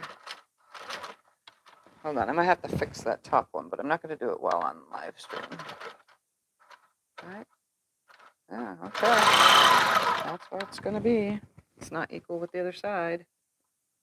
Not this one either. We're going to have to fix it. Sometimes it happens where it's not equal.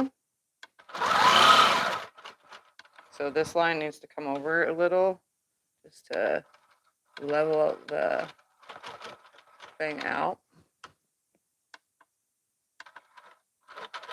So I'll have to pick that one, but I'm not going to do it right now. As long as I don't forget.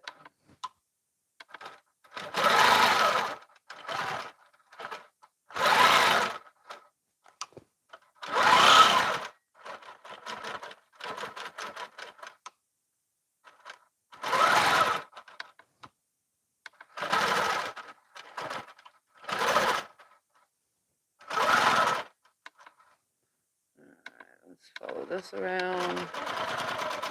Take this up and out. I'm just going to do it now. So that second line should be right here. I'm going to pluck that line out real quick. That way I remember that it's done. Because I went too far, I guess. This one's off too. Never mind. That's one I mismeasured. That's what I did.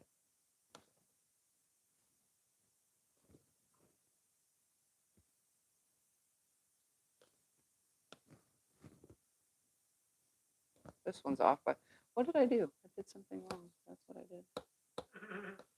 did. Mismeasured on the rotor or the ruler.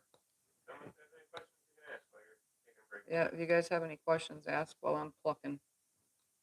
Shouldn't have took me this long to pluck these little tiny areas.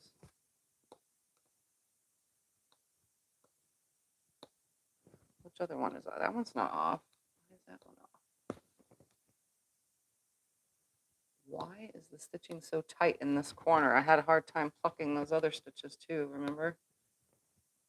I don't know what's happening here. Whatever. And then this one. I'll make our two lines real quick.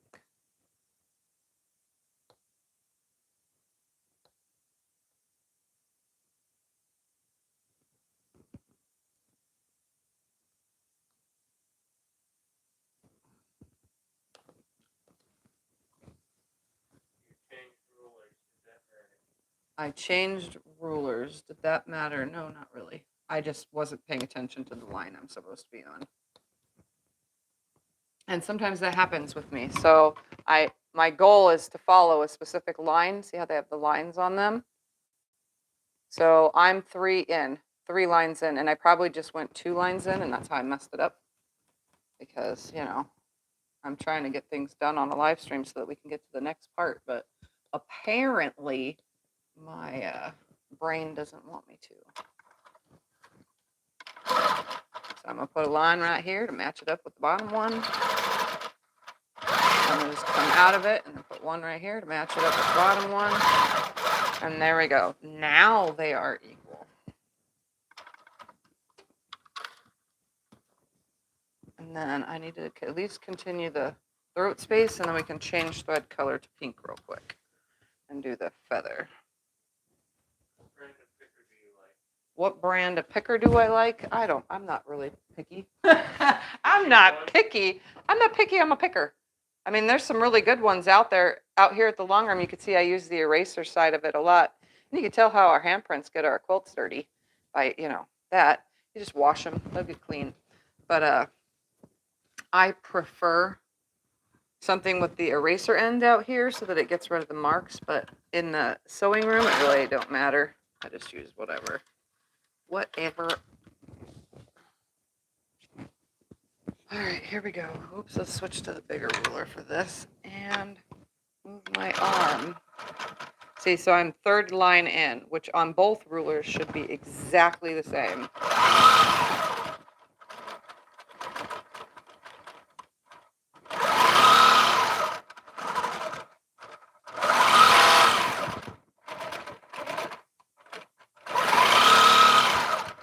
And honestly, I didn't have any issues until I got to this corner right here.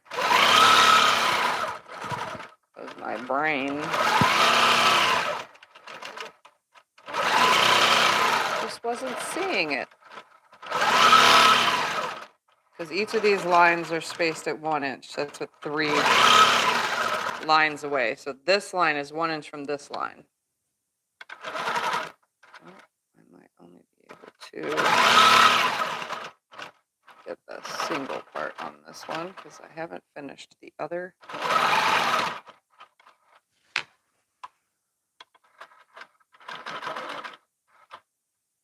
That one would be on the second.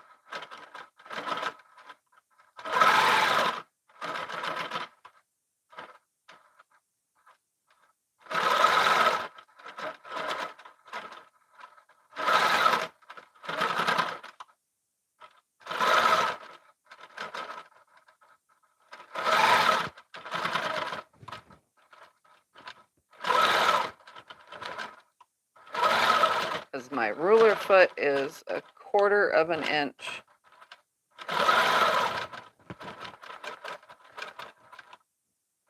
Oops. And finally done with this border. At least this top part that's in my throat space. All right, I'm gonna run the ruler along the camera along it so that you can see it. It looks cool.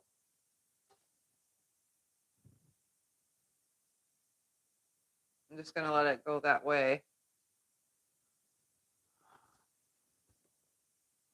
I'm gonna change the lights out, put you on the stand while I pretty much get the next part started because we're low on time. Just gonna pull that out of there. Put you guys back over here. Sorry for the camera movement, and I don't know how to cover it while holding it. Oops, wrong direction. All right, so now I'm going to take my boards down, move my rulers,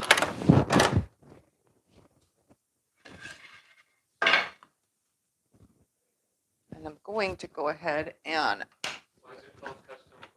Why is it called custom quilting? Because it's not edge to edge. It's custom. So I'm not doing a design from here to that side, just the same thing. That's edge to edge. I do that a lot for clients, and most people's computers do that.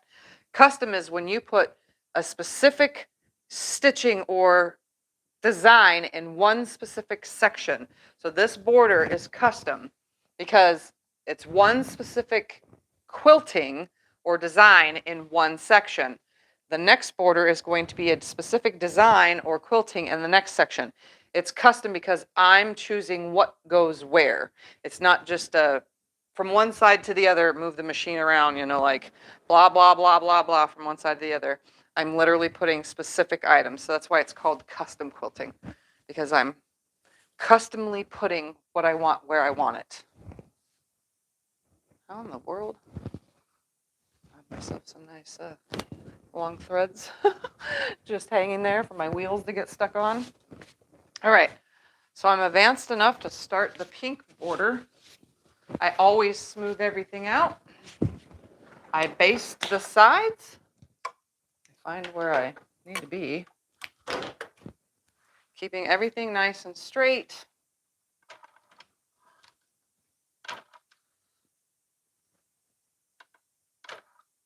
Come on, machine. Okay.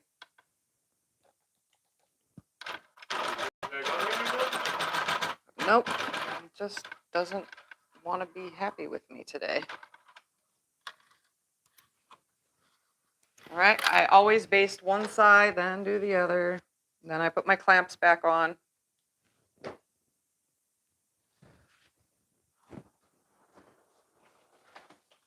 Do this side. My clamps are down here at the bottom, notice, but they're not in the section that I'm basting. I just move them down instead of taking them off completely. Makes it easier so I don't have to find them every time they fall to the ground.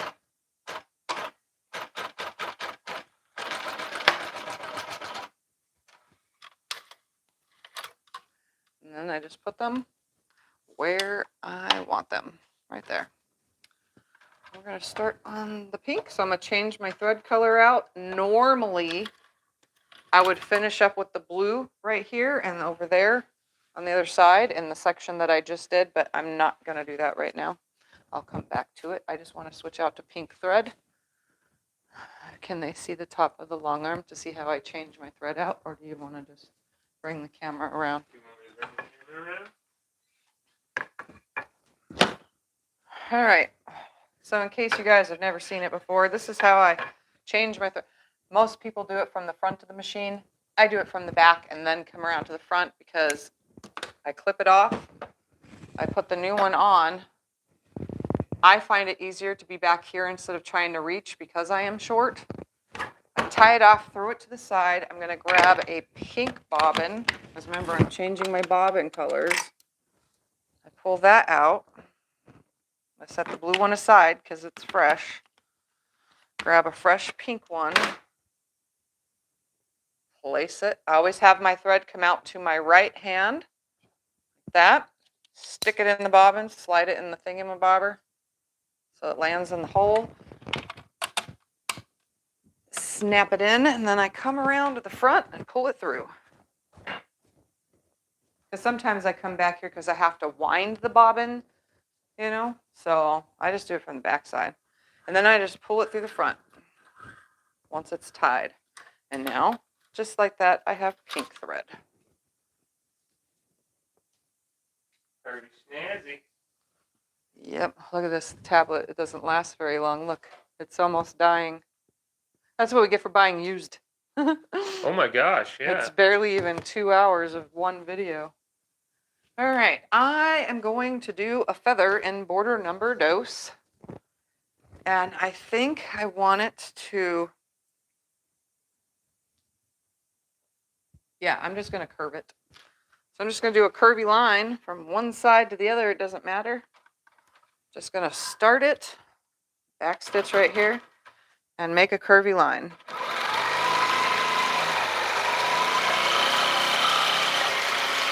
It don't matter where it goes, how long my curves are.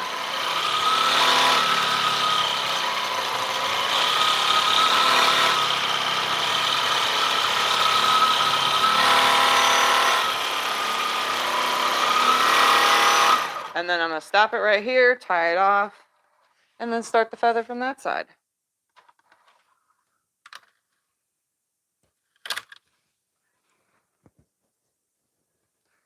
I don't know if I want to do curved feather or what I want to do. And I really made that funky, but guess what? I'm leaving it. I've done enough picking today. The hard part is picking from the panels, because some panels, the holes don't go away until you wash the quilt. Yep, break things, why don't I?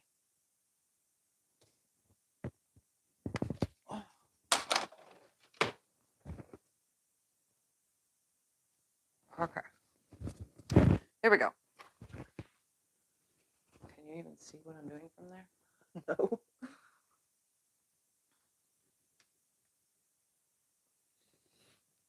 There we go. You'll kind of see it. Let's see if I can't. There we go.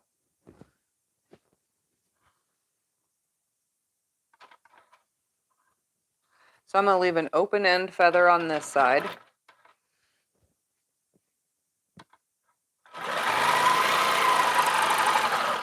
And I'm going to bump back very slowly.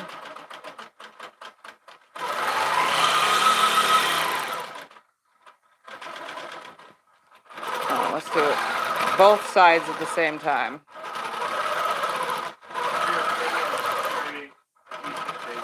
Spray adhesive basting.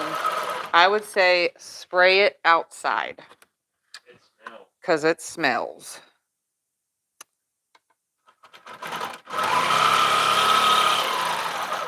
Probably should have pre-thought out this lovely feather before quilting it like this.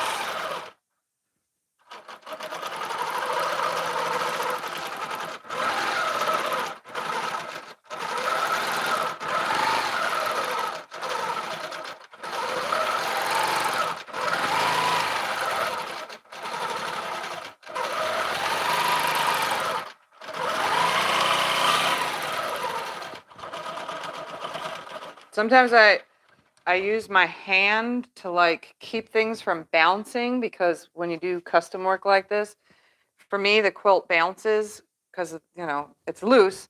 This is, if you guys didn't know this, you want to know how tight to have your quilt. If you can stick your finger up in it and grab your finger, see, anywhere in the quilt, then it's the perfect tightness. It looks really tight, but it's really not. But yeah, I use my hand to hold it down, or else my eyeballs kind of wiggle with it. All right, we'll put it back on then on the thing for a few minutes because we're getting close. Is spray basting a good method? Yes, that's how I did before I got a long arm. I spray basted, and I would highly suggest doing it outside. If you have a long arm, it's not. Unless you have a long arm, you don't need it at all whatsoever. Where am I at? On my hair.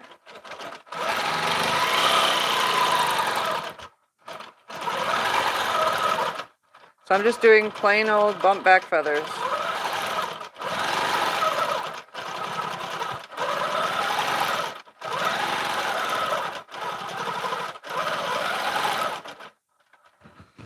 All right, let's see. How do I want to treat this?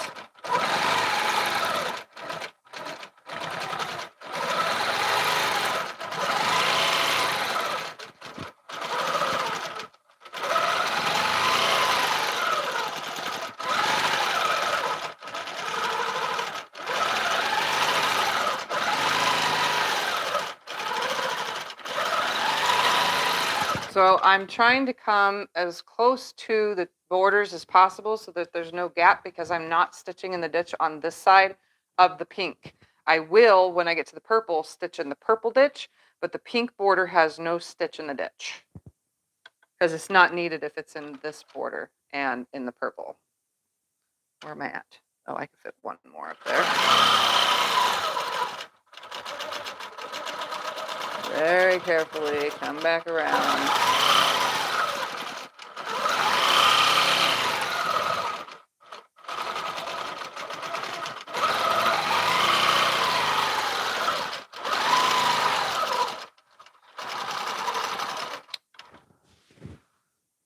So when I do bump back feathers, I try to come back about a quarter of the way into the previous feather, curve it around, try to touch that previous feather a quarter inch in.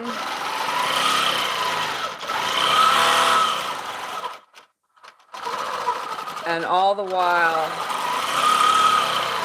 staying close to the edge when I come around.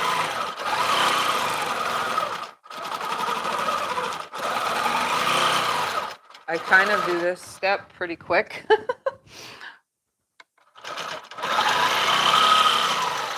And this one, notice it didn't come to the edge, but they don't have to be perfect.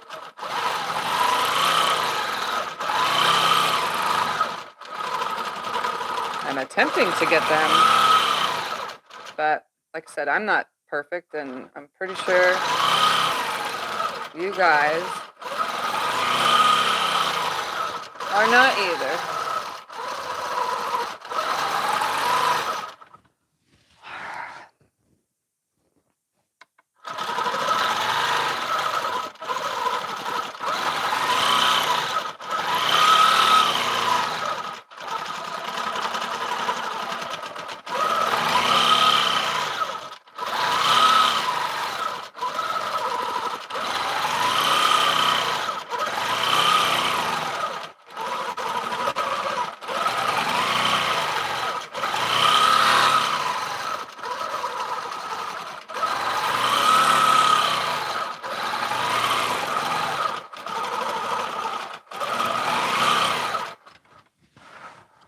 I accidentally got this one on the purple, but I'm leaving it. I'm not going to mess with it.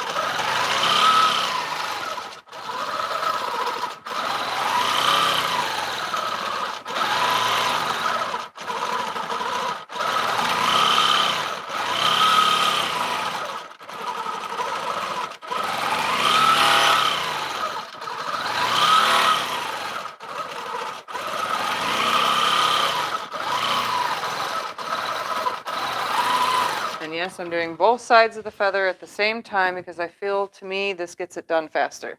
Instead of doing all one side and then coming back and do the other. I used to do it that way, and I feel like it took longer. Acting. Nope, it's easier to do both sides of the feather at the same time.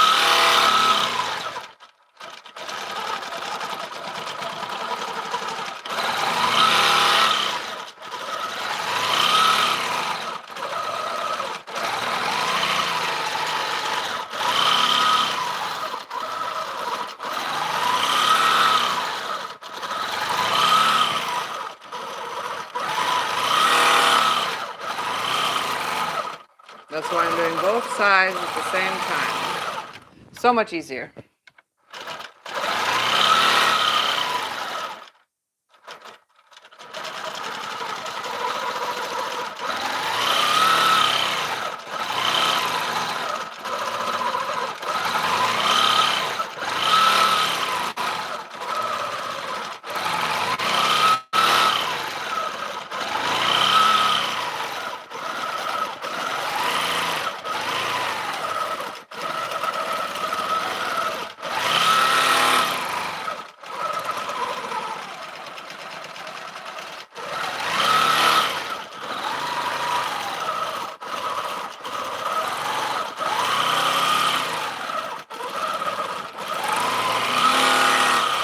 I notice my feathers are not the same as I'm going. I just kind of move them around, give them some flow.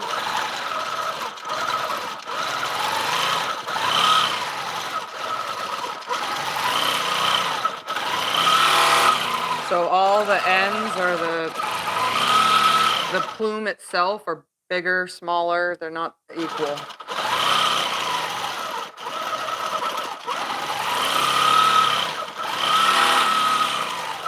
I'm also coming out from my curves differently on both sides. That way, again, the movement thing.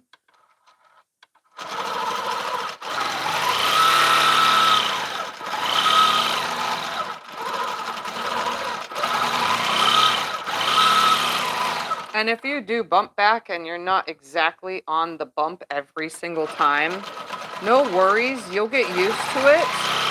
It takes some time and lots of practice. I do it often, and guess what? I still can't get exactly on that same line every single time. Plus, from far away, you can't even tell.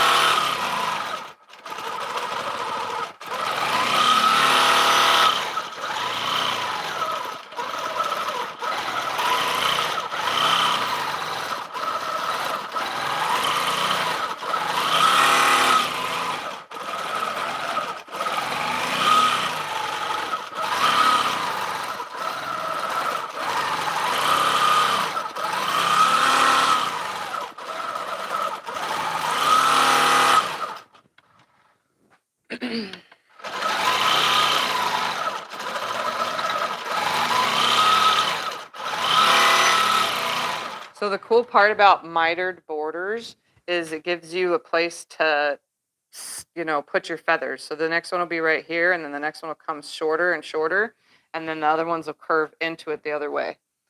I didn't do the other side that way, sort of, but this one, I am. Because it landed this way. And they're going in one direction all the way around the quilt. Will the borders all be the same? No. All corners will be different.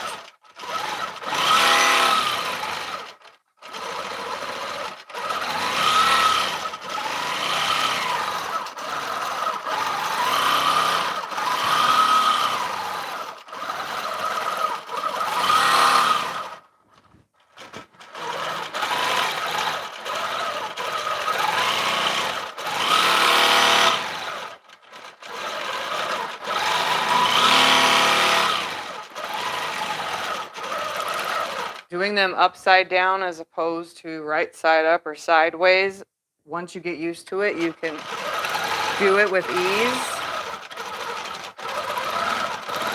I made this one really close to the edge.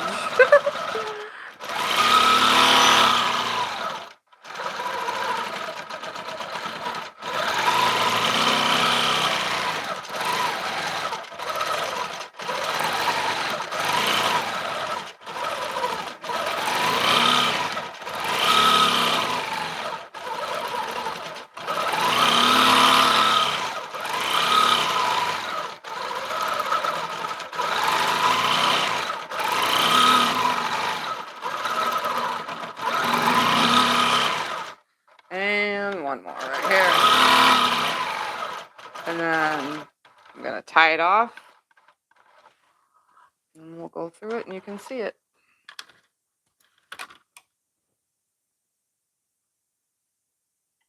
I have to go kind of slow. So see how my line right here from the seam gave me enough to bump up to and then come around to it. So it gives it that movement.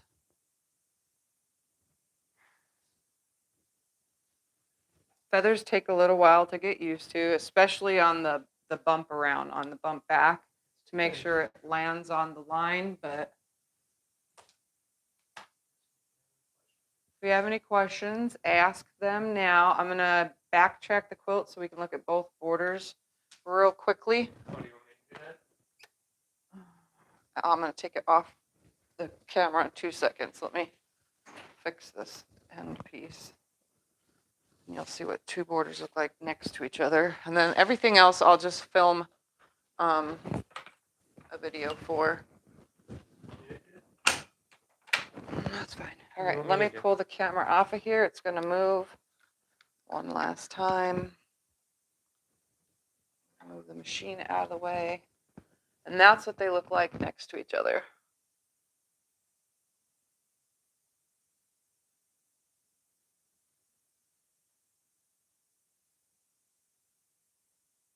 And as you saw on my pearl chain, I just made it go however, and you see how it landed so good? Just back and forth on it, and I'm in love with it already. Look at that. Doesn't that look amazing? All right, let me put you guys in the stand. Oh my goodness. There we go. So this is the Dream Big panel. Obviously, I need to finish it, and we'll do it in a video. So that's where we're at. So again, to answer that custom quilting thing real quick, one more time. If you notice, this is custom. It's, you know what I mean? It's not one edge to edge. So that's where your custom quilting comes in. 2 different things, 2 different borders, 3 different borders, the whole quilt. All right. Anything else while I'm still here? And then I will finish this later because I can only do so much at a time. But 2-hour live streams, I was kind of pushing it, and I would have gotten further if it wasn't for that darn picking. I'm glad I picked it though. Looks better, right? All right, guys. So that's it. I will have a video up whenever I get this started on little by little and edit it. So thank you guys all for hanging out today. Hopefully you had a wonderful breakfast or cup of coffee or tea or whatever it is you drink while hanging out with me while I quilt. So see you guys all in my next video. Oh, yeah. Bye. He's gonna turn it off. Bye. Toodles.